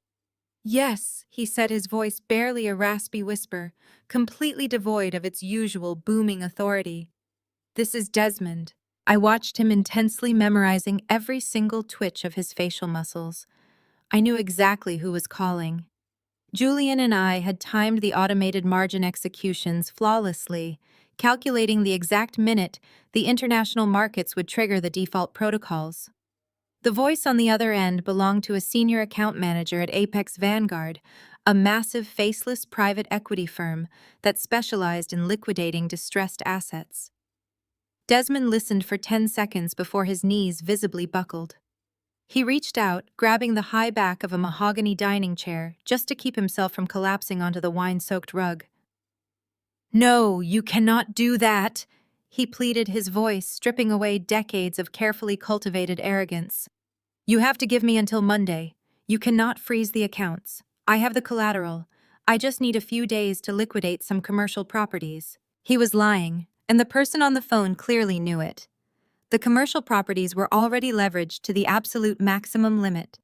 Desmond was drowning in a sea of toxic debt, and the tide had just crested over his head. The voice on the speaker must have delivered the final unyielding verdict because Desmond let out a pathetic sound that was half gasp and half whimper. "Listen to me," he begged. The mighty Desmond Wilson, the absolute terror of the Atlanta real estate market, was literally begging like a cornered animal. "If you execute those calls, the SEC will be alerted by morning. I will lose everything. The federal prosecutors will have the indictments drawn up before noon. You have to help me. I have been a platinum client for 20 years. You cannot just let me go to prison."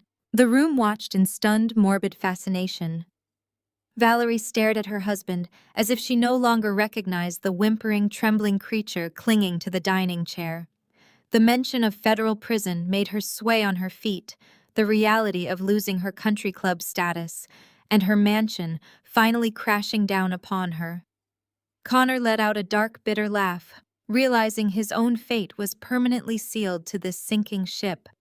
His crypto losses were bad, but Desmond was facing decades behind bars.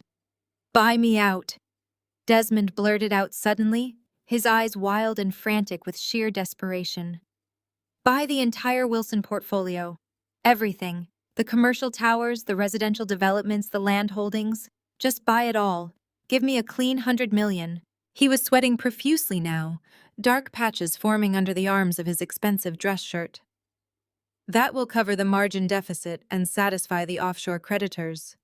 Desmond rambled, his voice bordering on hysteria. 100 million is a fraction of what the empire is worth. You would be stealing it. It is the deal of the century.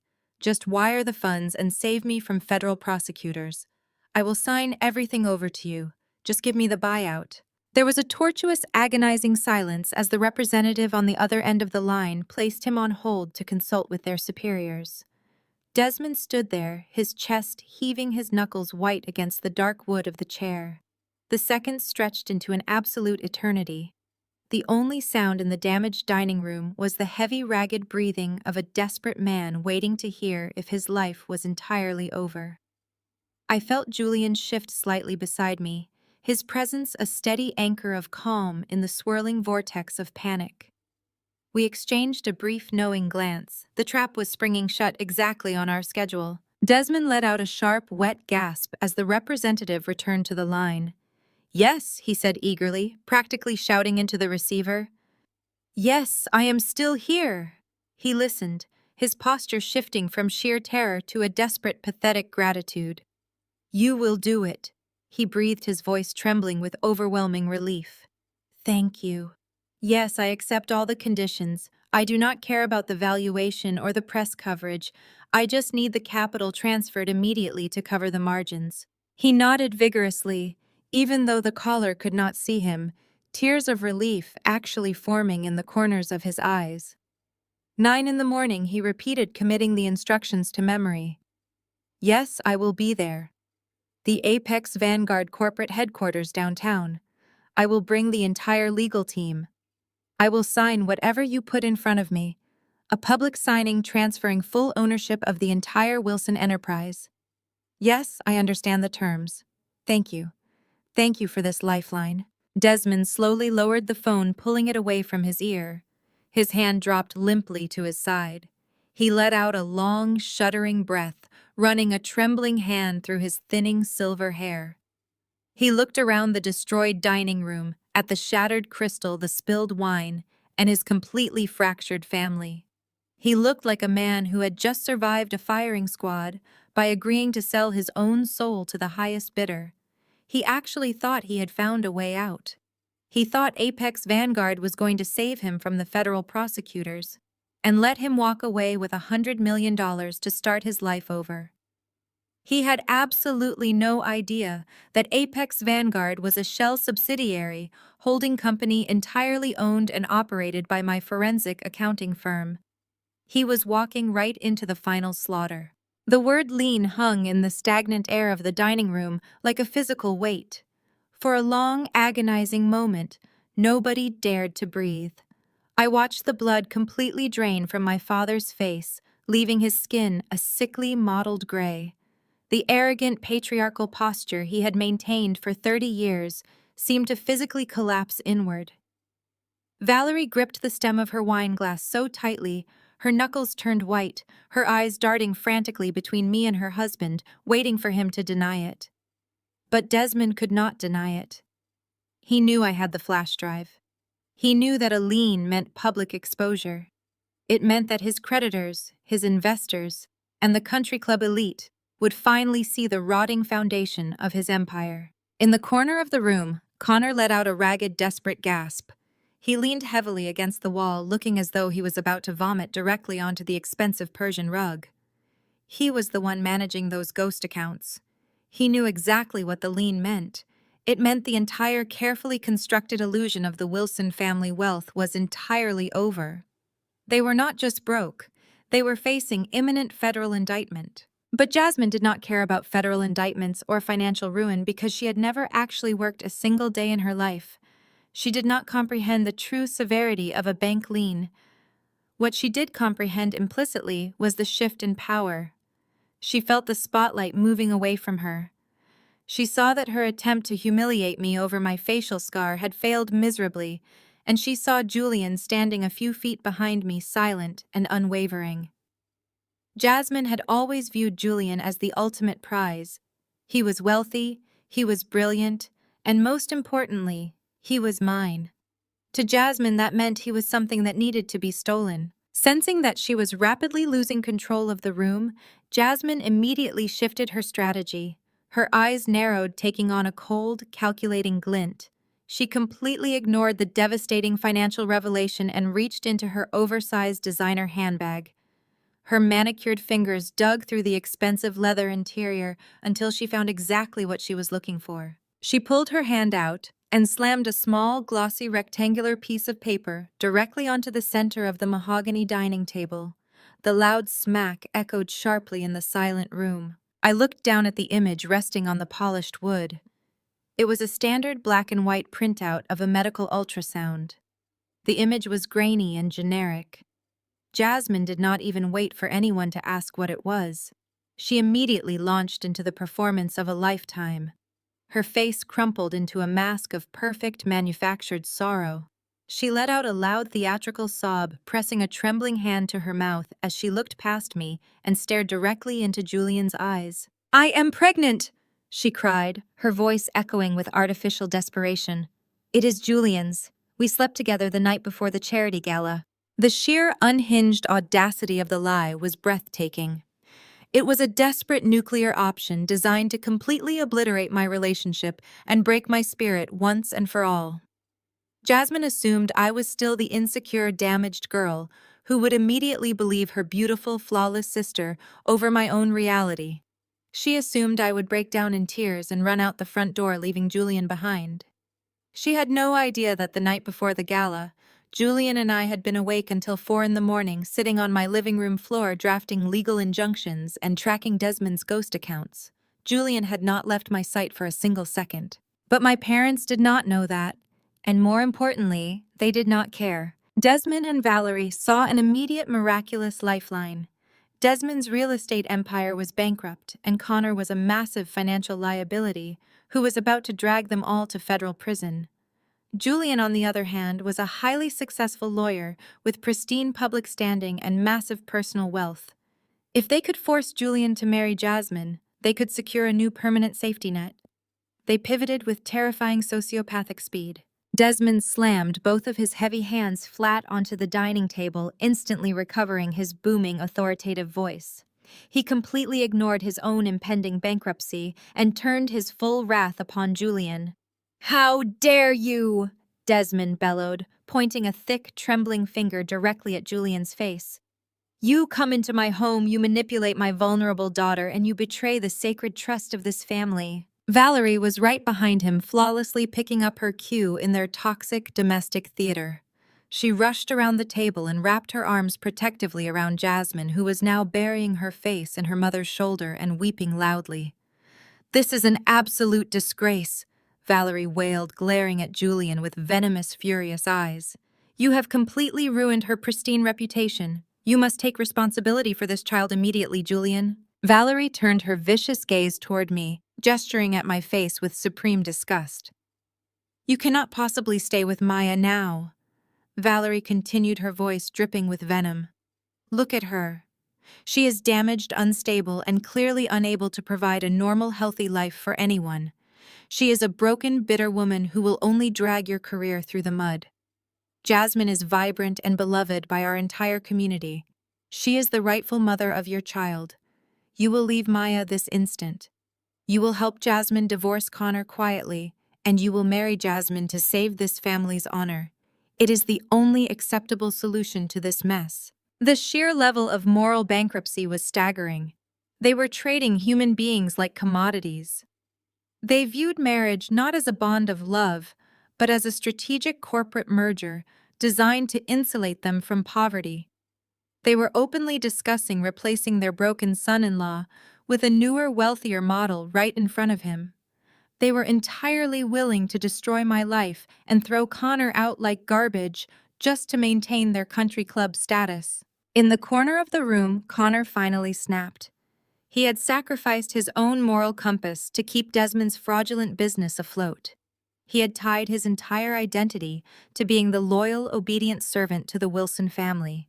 And now he was watching his wife use an imaginary pregnancy to upgrade to a wealthier husband while her parents cheered her on. The crushing stress of his crypto losses and the sheer humiliation of his situation ignited a violent, uncontrollable rage. Connor let out a raw, guttural scream that sounded more like a wounded animal than a human being. He pushed himself off the wall, his face turning a dangerous, violent shade of red. The veins in his neck bulged against his tight shirt collar as he lunged across the formal dining room. He completely bypassed the table and charged directly at Julian. "I covered for you people," Connor screamed, spit flying from his lips as he swung his arms wildly. "I took all the risks for this family. I ran the shell companies. I did everything Desmond asked me to do. And you think you can just discard me for this arrogant lawyer?" Connor closed the remaining distance in seconds, raising his fists and screaming at the top of his lungs. "You slept with my wife!" "Julian Connor!" roared his voice, echoing violently off the crystal chandelier. "I will kill you! I will ruin your entire career! I will take everything you have!" Connor threw himself forward, ready to tear Julian apart right in the middle of the ruined dining room. The heavy oak doors of the mansion closed behind us with a resounding thud, severing my ties to that toxic house forever. The cool night air hit my face, feeling cleaner and sharper than it ever had before. Julian silently guided me toward the waiting town car, his hand a warm, reassuring presence against the small of my back. As the driver pulled away from the sprawling estate, I did not look back at the illuminated windows or the manicured lawns. My mind was already racing miles ahead, calculating the final devastating moves of a chess game I had been playing in the dark for years. We arrived at my downtown penthouse just after midnight. The space was a stark contrast to the oppressive, cluttered grandeur of my parents' home. It was sleek, minimalist, and entirely mine. But tonight, it was not just a home, it was a war room. The massive floor-to-ceiling windows offered a panoramic view of the Atlanta skyline, a sea of glittering lights that Desmond foolishly believed he still owned. I walked directly to the long glass dining table that had been converted into our central command station. It was covered in multiple high-resolution monitors, glowing with the real-time data feeds of global financial markets and offshore routing numbers. I dropped my purse onto a chair and immediately woke up the primary workstation. My fingers flew across the mechanical keyboard, bypassing layers of encrypted security protocols. I was not logging into my personal accounts. I was logging into the secure executive portal of Apex Vanguard. Desmond thought he was dealing with a massive, faceless Wall Street conglomerate. He had absolutely no idea that Apex Vanguard was a shell entity I had meticulously constructed piece by piece using my own wealth and Julian's legal architecture. I was the senior account manager. I was the board of directors. I was the executioner. I pulled up the master file containing the comprehensive buyout agreement Desmond had just verbally accepted over the phone. It was a masterpiece of lethal corporate restructuring. I initiated the print sequence, and the heavy-duty laser printer in the corner hummed to life. The machine began rhythmically churning out page after page of crisp legal documents. Foreclosure notices on the commercial towers, hostile takeover declarations, irrevocable transfer deeds for every single plot of land, every residential development, and every remaining liquid asset bearing the Wilson name. The printer spat out the pages in a steady, rhythmic heartbeat, echoing the final countdown of my father's empire. While I assembled the physical documents, Julian was operating on an entirely different front. He stood by the window, his phone pressed to his ear, speaking in low, rapid-fire sentences. He was on a secure, direct line with the lead investigator of the FBI Financial Crimes Unit. We had not just been tracking Desmond's debt. We had been mapping the entire criminal anatomy of his business. I listened as Julian calmly fed the federal agents the exact coordinates of Connor's catastrophic blunders. Julian recited offshore routing numbers and provided the specific decryption keys to access Connor's hidden cryptocurrency ledgers. He handed over the digital trail that proved Connor had been systematically embezzling investor funds to cover up catastrophic market losses. But Julian did not stop there.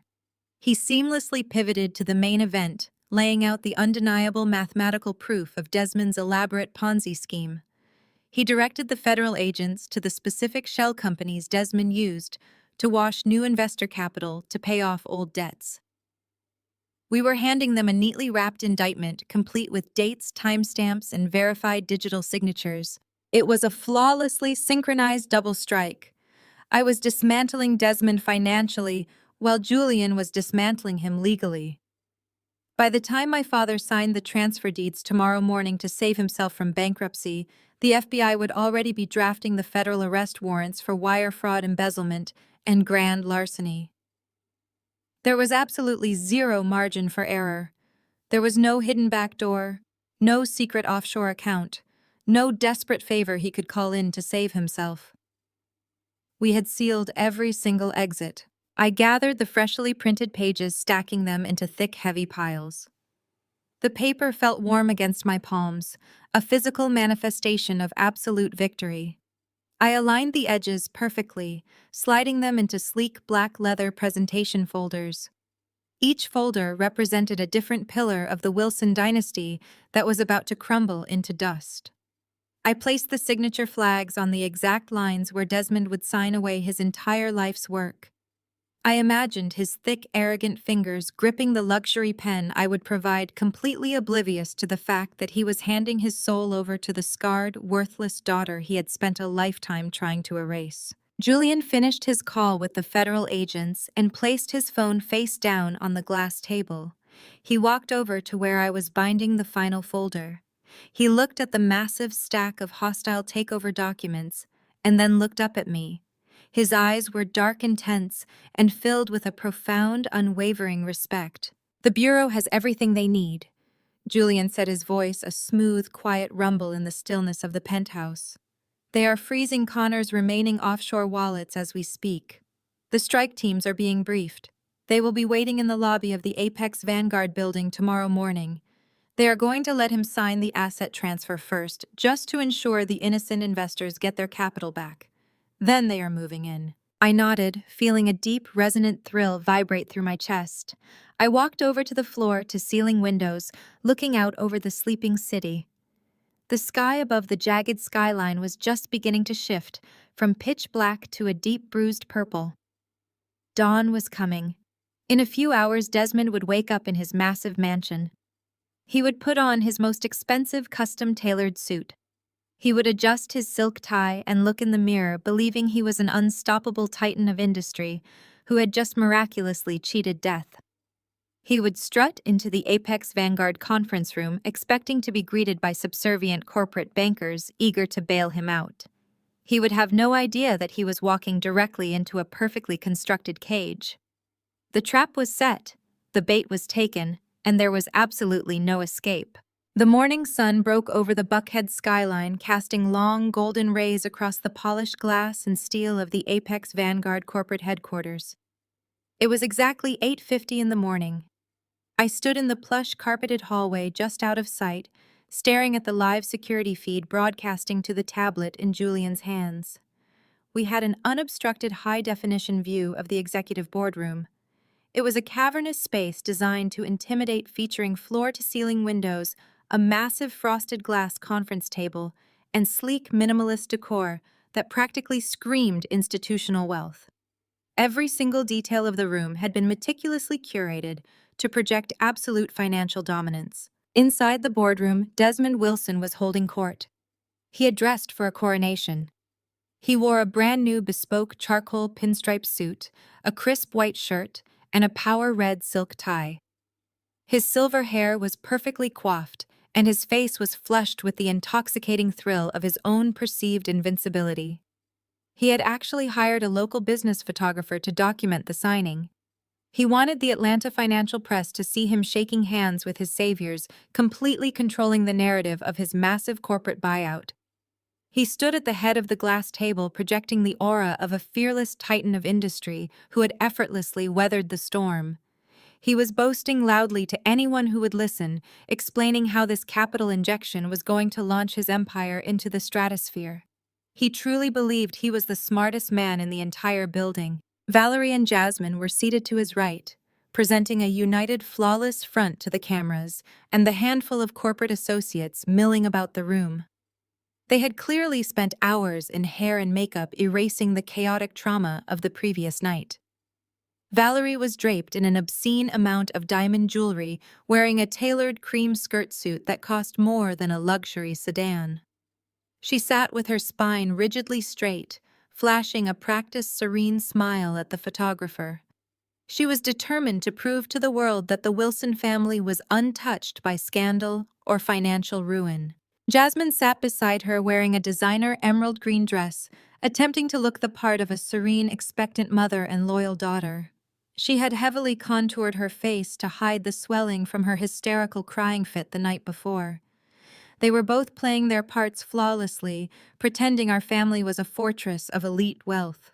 They acted as though Connor had not violently threatened Julian, as though Jasmine had not been caught in a sociopathic lie, and as though their entire world was not hanging by a thread. But the facade began to fracture the moment my eyes shifted to Connor. He sat at the far end of the table, looking like a man marching toward an electric chair.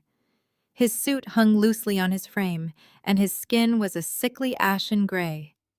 Despite the aggressive air conditioning in the boardroom, he was sweating profusely. Dark, damp patches had already formed under his arms and at the collar of his expensive shirt.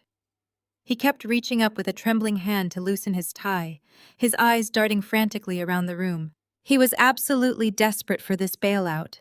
In his terrified mind, this private equity buyout was the only thing that could inject enough liquid capital into the Wilson accounts to cover the millions he had stolen and lost in the crypto markets. He believed this signing was his ultimate salvation.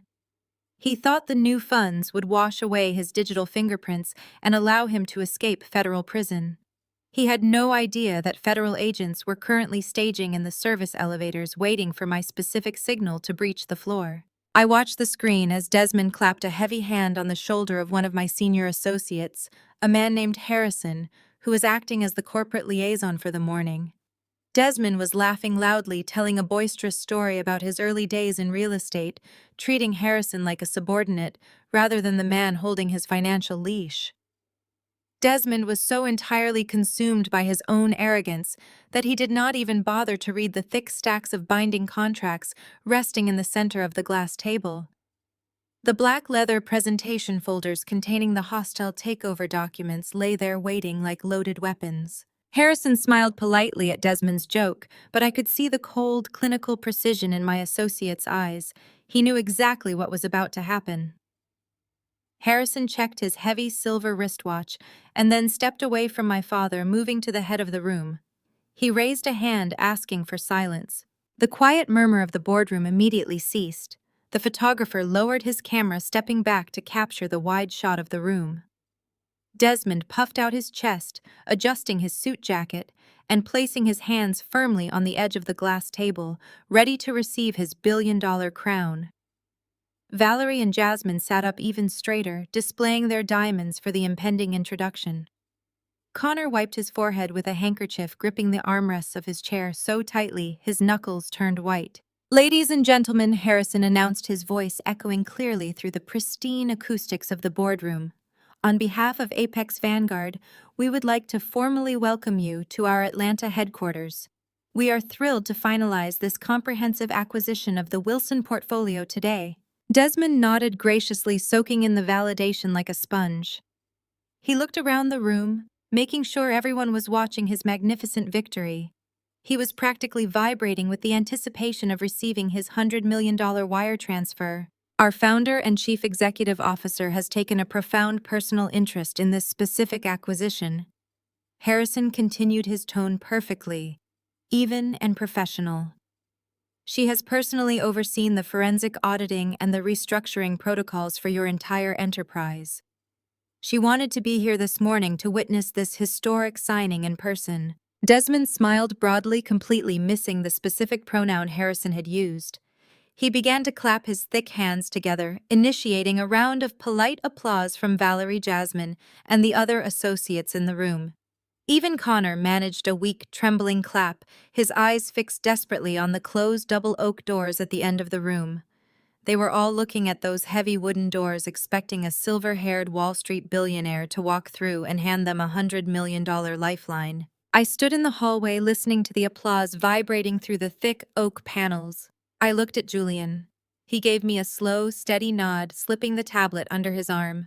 I reached out and rested my hands against the cool, polished brass handles of the boardroom doors. My heart was beating with a slow, rhythmic power. The time for hiding was over. The time for playing the dutiful, scarred failure was permanently finished. I pushed the heavy oak doors open and stepped into the blinding morning light of the boardroom. The heavy oak doors swung open outward with a smooth, silent glide. I stepped across the threshold, and the blinding morning light pouring through the floor-to-ceiling windows caught me instantly. I did not flinch or look away. I wore a razor-sharp, tailored charcoal power suit that perfectly mirrored the cold steel of the city skyline behind me.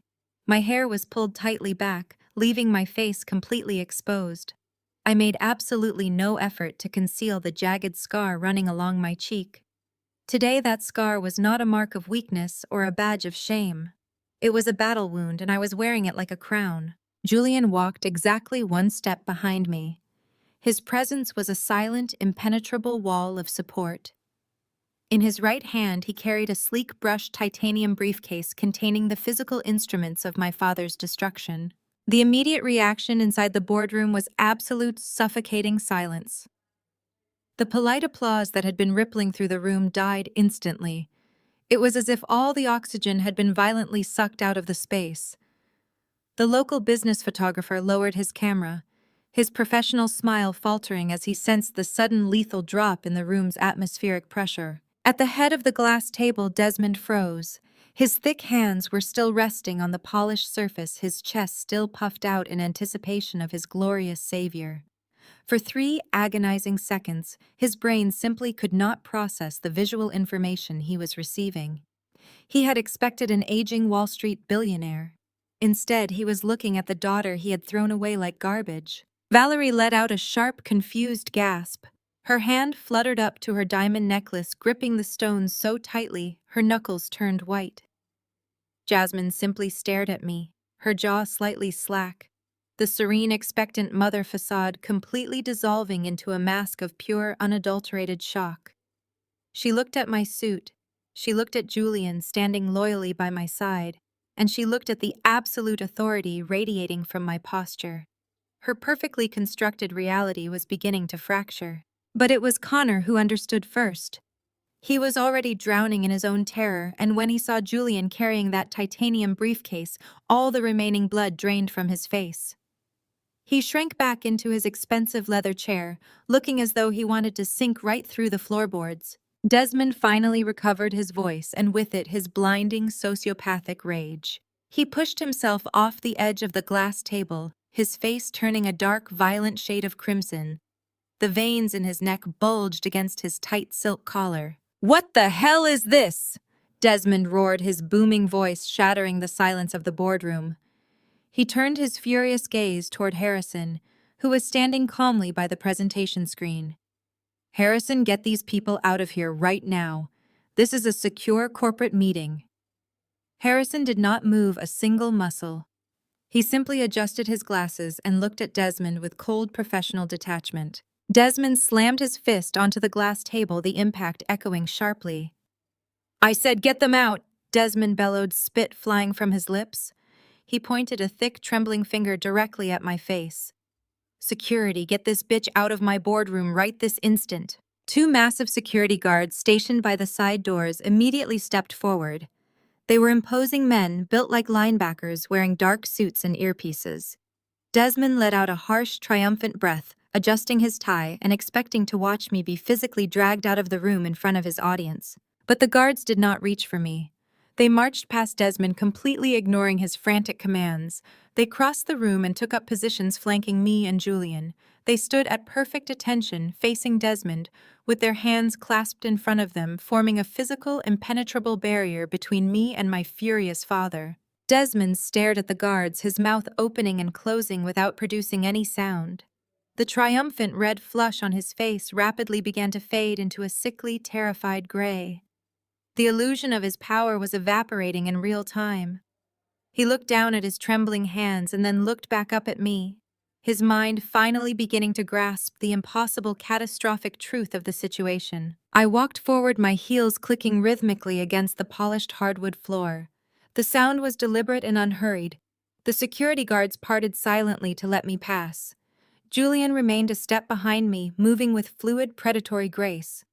We walked the entire length of the massive frosted glass table until I reached the head of the boardroom. I stepped right into the space Desmond had occupied just moments before, forcing him to physically retreat.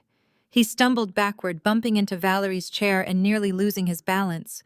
Valerie let out a small, terrified squeak, pressing herself as far back into her seat as possible.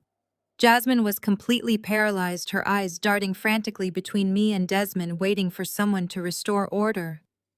But order no longer belonged to them. Julian placed the titanium briefcase flat onto the center of the glass table.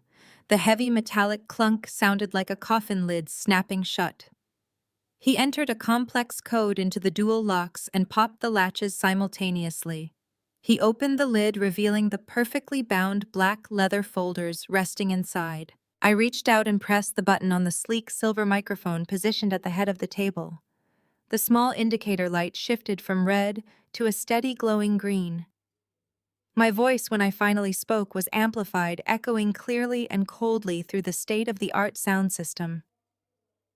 "They work for me, Desmond," I said, my voice entirely devoid of emotion.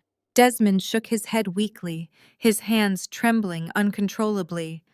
"No," he whispered, his voice cracking. "No, that is impossible. You are nothing. You have nothing." I maintained steady, unblinking eye contact, watching decades of patriarchal arrogance crumble into dust. "They work for me because this building belongs to my firm." I continued, the amplified words ringing through the silent room like a death knell. "Every security guard, every executive, every single person you see in this room reports directly to me. I am the founder and the chief executive officer of Apex Private Equity." Valerie let out a choked, sobbing sound, pressing a trembling hand to her mouth. Jasmine looked physically ill, her emerald green dress suddenly looking cheap and ridiculous against the sheer magnitude of my reality. Connor put his head between his knees, letting out a low, miserable moan. They were finally seeing the true architecture of their destruction. "You came to me begging for $100 million lifeline," I said, leaning slightly forward over the glass table. "You brought your fraudulent ledgers and your stolen crypto funds and your desperate, pathetic lies into my house. You expected a faceless conglomerate to blindly wash your sins away and fund your toxic lifestyle for another decade." I reached into the titanium briefcase and pulled out the thickest black leather folder. I dropped it onto the glass table right in front of Desmond's shaking hands. The bold gold lettering on the cover caught the morning sunlight. But I am not here to bail you out, Desmond, I said, my voice dropping to a lethal quiet whisper that carried perfectly through the microphone. I am here to liquidate you. The words hung in the air, heavy and absolute. There was no negotiation. There was no family discount. There was only the cold, hard reality of total annihilation. I stood at the head of the table looking down at the broken, terrified people who had spent my entire life making me feel small.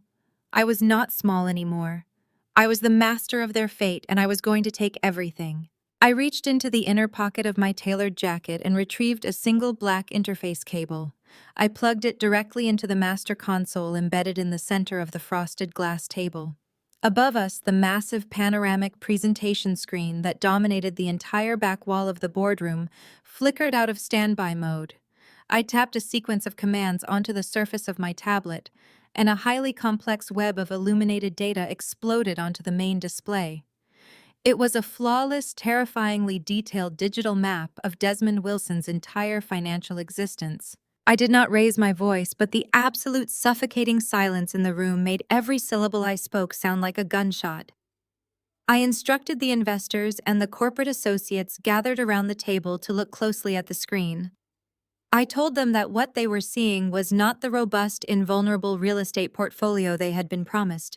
It was a textbook, meticulously documented Ponzi scheme. The two foundational investors who had been invited by Desmond to witness what they thought was a glorious capital injection leaned forward in their chairs. The color began to rapidly drain from their faces as their eyes tracked the glowing lines of data. I swiped my finger across my tablet and highlighted a cluster of offshore shell companies. I explained step by step how capital from the new highly publicized Midtown high-rise project had been illegally routed through dummy accounts in the Cayman Islands. I traced the bright red lines on the screen demonstrating exactly how that stolen money was secretly washed, using phantom contractors and fake invoices. I showed them how those exact funds were then immediately used to pay off the catastrophic hidden debts of the Buckhead commercial development. The money they thought was building their future was never actually invested. It was stolen to cover up decades of my father's gross financial incompetence. Valerie let out a high-pitched, frantic gasp, desperately shaking her head as she looked at the undeniable proof of her impending poverty.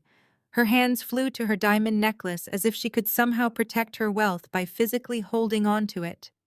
Jasmine sat frozen, her manicured hands gripping the edge of the table, her eyes wide with a terrifying blank emptiness. She stared at Julian, finally realizing that the man she had tried to steal had been the primary architect of her family's total annihilation. They were watching the foundation of their elite country club lives evaporate into thin air, and there was absolutely nothing they could do to stop it. Then I turned my full attention to the far end of the table. Connor was still trembling, his head lowered, his breathing ragged and shallow. I tapped my screen one more time, and the entire panoramic display shifted. The web of shell companies vanished, replaced by a massive scrolling digital ledger.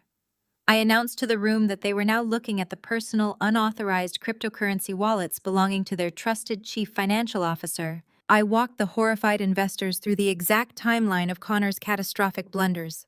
I explained how Connor had systematically siphoned corporate funds, bypassing standard security protocols, to cover his reckless offshore margin calls. The screen flashed, highlighting a series of massive, unauthorized wire transfers, including funds drained directly from the employee pension accounts.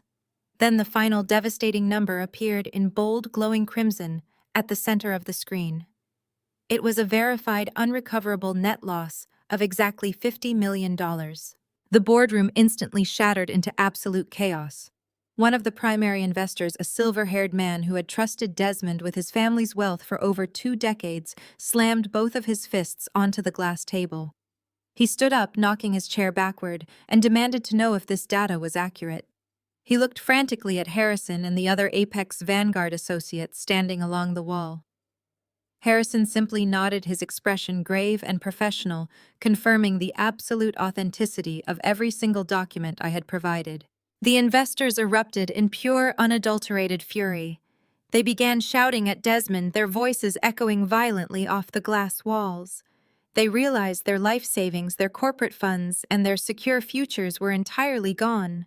They had been completely swindled by a family of arrogant frauds. The room descended into a chorus of enraged demands. Men in expensive suits were threatening to take Desmond's houses, his cars, and every last drop of his blood. Desmond could not handle the public humiliation. The complete destruction of his infallible godlike image broke whatever fragile thread of sanity he had left. The realization that his own scarred, discarded daughter was the executioner of his total ruin ignited a raw, guttural roar of pure animalistic rage deep within his chest. He kicked his heavy leather chair backward, sending it crashing into the polished floor. He lunged wildly across the corner of the glass table, his thick hands reaching violently toward my throat. He was going to tear me apart right there in front of everyone. But Julian was already moving. He did not hesitate for a single fraction of a second.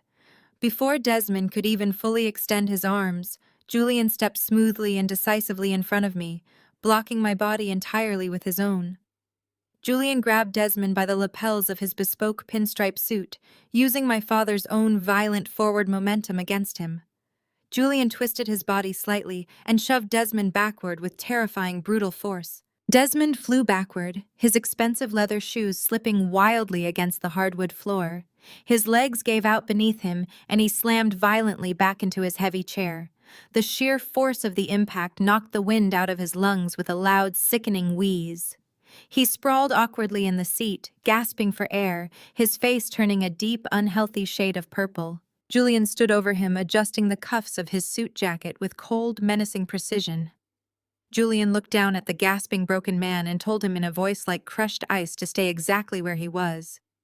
The two massive security guards flanking me immediately took a synchronized step forward, resting their hands firmly on their tactical belts. They stared down the remaining members of the Wilson family, silently daring anyone else in the room to make a sudden, threatening movement. I stepped out from behind Julian, completely unfazed by the physical attack. I looked down at my father, watching him struggle to pull oxygen into his lungs. He looked old, pathetic, and entirely powerless.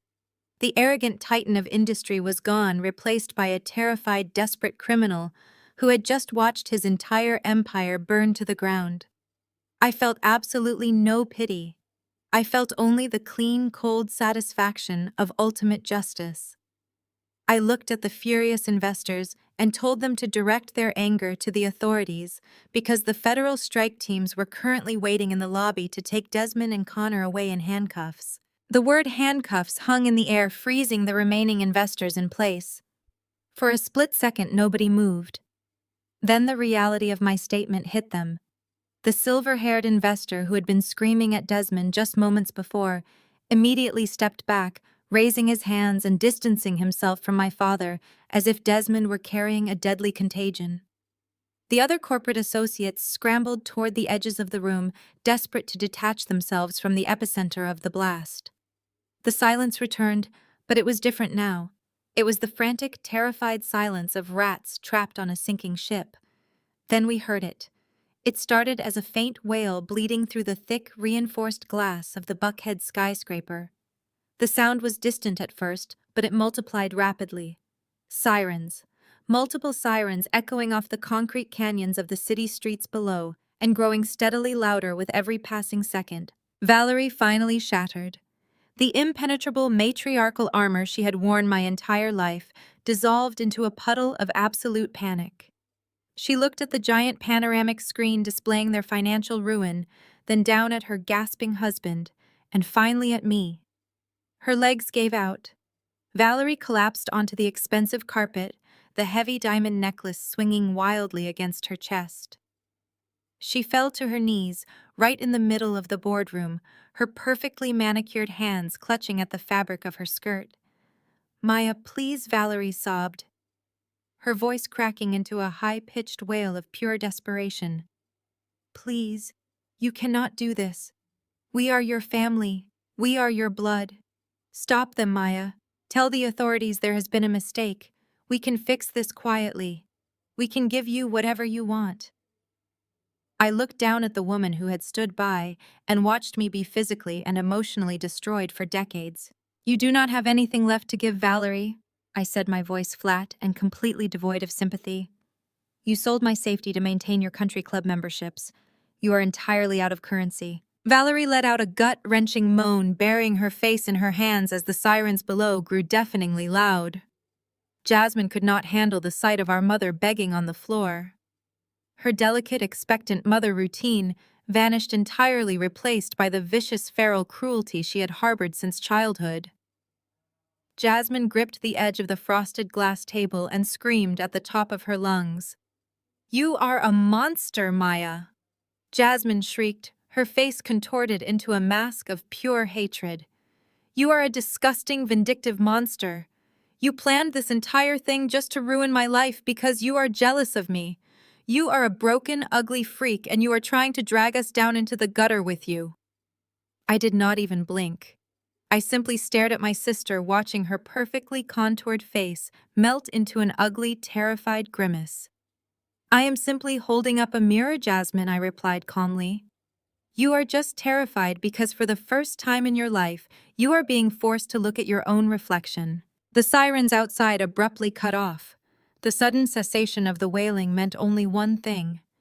The federal strike teams had arrived at the front plaza. Heavy armored vehicles were currently barricading the exits. The elevators were being locked down. I turned my attention away from the weeping women and walked slowly around the glass table toward my father. Desmond was still slumped in his heavy leather chair, clutching his chest and taking ragged, shallow breaths. The violent shove from Julian had completely robbed him of his physical, imposing presence. He looked small, ancient, and utterly defeated. I stepped directly into his personal space. I placed my hands flat on the armrests of his chair, leaning over him until my face was only inches from his. I deliberately mirrored the exact predatory posture he had used to intimidate me on the night of Jasmine's engagement party. I wanted him to feel the precise, suffocating weight of absolute powerlessness. Desmond tried to press himself further back into the leather upholstery, his eyes wide and trembling as he looked at the scar running across my cheek. "You told me if I called the cops about the brick Jasmine threw at my face, you would destroy Julian." I whispered my words, dropping like acid onto his skin. "You thought you had me trapped. You thought you could trade my physical safety for your public reputation." Desmond swallowed hard, a single bead of sweat rolling down his temple. I kept my gaze locked onto his terrified eyes, refusing to let him look away. "So I did not call the cops for a simple assault. I continued, my voice steady and completely merciless. I called the Federal Bureau of Investigation for systemic wire fraud and grand larceny.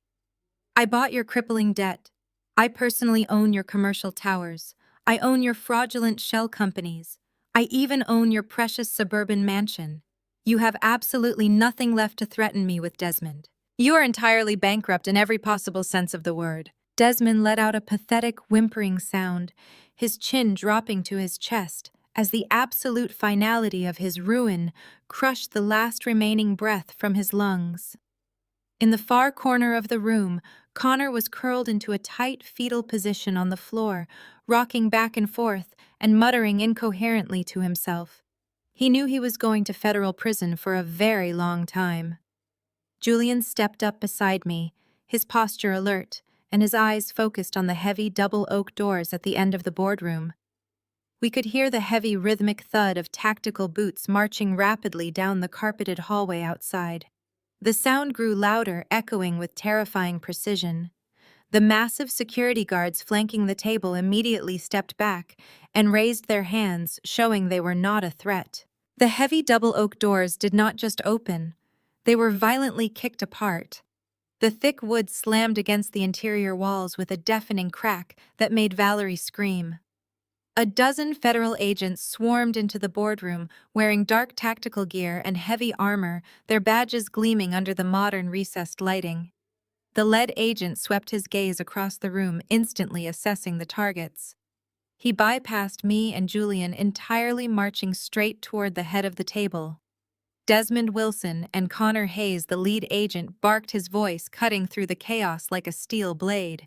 You are under arrest for conspiracy to commit wire fraud, embezzlement, and violation of the Racketeer Influenced and Corrupt Organizations Act. The agents descended upon them, ripping Desmond from his chair and pinning Connor to the floor. The metallic click of heavy steel handcuffs ratcheting shut echoed through the boardroom, signaling the permanent end of the Wilson family dynasty. Connor snapped. The sharp metallic click of the handcuffs locking onto Desmond's wrists was the undeniable trigger that shattered his remaining sanity.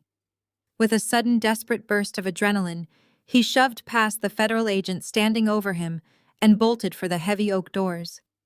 He scrambled frantically into the long carpeted hallway and threw open the heavy door to the emergency stairwell. He was practically throwing himself down the steep concrete steps, acting like a terrified animal fleeing a burning forest rather than a wealthy executive in a bespoke suit. But he did not make it past the fourth-floor landing. 3 heavily armed tactical agents swarmed him from the stairs below. They tackled him incredibly hard against the rough concrete wall. The severe impact knocked all the wind out of his lungs, and I could hear his muffled, desperate sobs echoing up the deep stairwell as they wrenched his arms violently behind his back and locked the cold steel firmly around his wrists. Back inside the boardroom, Desmond was completely incapable of fighting. The catastrophic reality of his absolute financial destruction had finally bypassed his massive ego and struck his failing physical body. He began to gasp violently, his thick hands clawing desperately at his chest, as a genuine severe panic attack seized his heart. He slid out of his expensive leather chair and collapsed onto the polished floor, wheezing and sputtering like a drowning man. The lead federal agent barely blinked at the dramatic display. He simply radioed for the paramedics, who were already waiting on standby in the lower lobby. When the emergency medical technicians arrived with a mobile gurney, they quickly strapped Desmond down to stabilize his erratic breathing. But the federal agents were taking absolutely no chances with a flight risk. They secured his wrists directly to the thick metal rails of the gurney with heavy-duty handcuffs. He was wheeled out of his own boardroom, a broken, gasping prisoner permanently stripped of his grand title, his stolen wealth, and his precious freedom. Valerie and Jasmine stood absolutely frozen in the corner of the room, completely paralyzed by the sheer, relentless velocity of their ruin. They watched in mute horror as the powerful men who had funded their lavish, arrogant lives were hauled away like common street criminals. There were no expensive corporate lawyers to call because I had successfully frozen every single one of their domestic and offshore accounts. There were no powerful political friends to intervene because I had just publicly exposed them as toxic radioactive liabilities. Sirens continued to wail from the streets below, echoing loudly against the glass. Valerie finally fell to her knees, right on the expensive carpet, sobbing uncontrollably and begging me to stop the madness. Jasmine simply screamed that I was a monster, her face twisted in pure vitriolic hatred. Julian placed a firm, protective hand on the small of my back, gently guiding me away from the spectacular wreckage. We walked out of the boardroom, leaving them drowning in the cold ashes of their own toxic greed. The judicial process that inevitably followed was swift and utterly merciless. The massive trail of encrypted digital evidence I had meticulously handed over to the federal authorities was so overwhelmingly complete that there was absolutely no room for a defense strategy. Desmond Wilson, the once untouchable, arrogant titan of Atlanta real estate, was officially sentenced to 15 years in a maximum security federal prison. He permanently traded his custom-tailored silk suits for a standard-issue orange jumpsuit, his entire legacy permanently defined by massive fraud and ultimate disgrace. Connor Hayes received a harsh 10-year sentence for his direct role in the corporate embezzlement and the cryptocurrency laundering scheme. He wept openly and uncontrollably in the crowded courtroom when the stern judge handed down the final devastating ruling. Jasmine experienced a public fall from grace so spectacular and humiliating, it became the favorite gossip of local legend. Without the stolen corporate funds to constantly sustain her illusion of immense wealth, she was rapidly forced to file for total personal bankruptcy.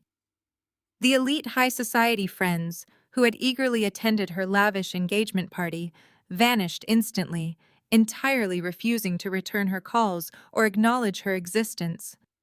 Pregnant, penniless, and completely abandoned by her wealthy fiancé. The exact moment the scandal broke, Jasmine had to face the brutal, crushing reality of the working-class life she had always viciously despised. Today, the former arrogant debutante works as a tired cashier at a brightly lit discount grocery store. She spends her long, miserable days scanning barcodes and bagging canned goods for minimum wage, her perfect, expensive manicures permanently replaced by tired, aching, swollen hands. Valerie fared absolutely no better in the brutal aftermath. The sprawling Buckhead mansion she had proudly lorded over my entire life was legally seized by my private equity firm to cover a small fraction of the stolen corporate funds. I took immense personal pleasure in overseeing her immediate eviction. She was forced to pack whatever meager personal belongings she was legally allowed to keep into cheap plastic garbage bags, while my armed security team watched her every move. I did not keep the massive mansion for myself. I sold the entire sprawling estate at a steep financial discount to a local animal rescue charity, permanently converting her pristine manicured lawns into a loud, joyful sanctuary for abandoned dogs. Valerie now lives in a run-down, cramped, subsidized apartment on the dangerous outskirts of the city. She is completely shunned by the elite Atlanta society. She once ruled totally isolated in a tiny, dingy room with absolutely nothing but her bitter, fading memories. As for me, I chose to leave the toxicity and the darkness entirely behind. I had absolutely no desire to reign over a hollow, fake high society. 6 months after the lengthy trial concluded, Julian and I boarded a private flight to Italy. We eloped in a completely private, deeply serene ceremony on a sun-drenched stone terrace overlooking the breathtaking Amalfi Coast. There were no fake society friends, no toxic, jealous family members, and no media spectacles. It was just the two of us standing before the vast, glittering expanse of the Mediterranean Sea, making profound promises rooted in authentic, unconditional love and absolute mutual respect. Julian looked at me that beautiful day, not as a scarred, broken survivor, but as the brilliant, powerful, resilient woman he had always fiercely believed I was. On the bright morning of our wedding, I stood alone in the elegant bridal suite, looking quietly at my reflection in a grand antique mirror. I reached up slowly and gently traced the jagged, permanent scar running along my cheek. For so many years, I had desperately tried to hide it, allowing my cruel mother and sister to convince me it was a horrible mark of profound ugliness and everlasting shame. But as I looked at myself now bathed in the warm, golden Italian sunlight, I felt absolutely no shame. I felt an overwhelming surge of fierce, undeniable pride. That scar was the absolute physical proof that I had survived their relentless cruelty. It was the permanent, beautiful badge of a queen who had meticulously dismantled an entire corrupt empire with a single quiet keystroke. I had not just miraculously survived the raging fire, I had learned exactly how to control it. Sometimes blood isn't family, it's just a biological accident. And when the people who are supposed to protect you throw a brick in your face, don't cry. Pick up that brick, smash their empire to dust, and build your own throne. The most profound lesson from this story is that your worth is never defined by those who try to break you. When toxic family members underestimate your potential or use you as a scapegoat, the ultimate revenge is quietly building your own empire. True strength lies in walking away from their conditional love and creating a reality where you hold all the power. You can rewrite your narrative and turn your deepest scars into your greatest triumphs. Share your own experiences of setting boundaries in the comments below, and please like and subscribe for more empowering videos.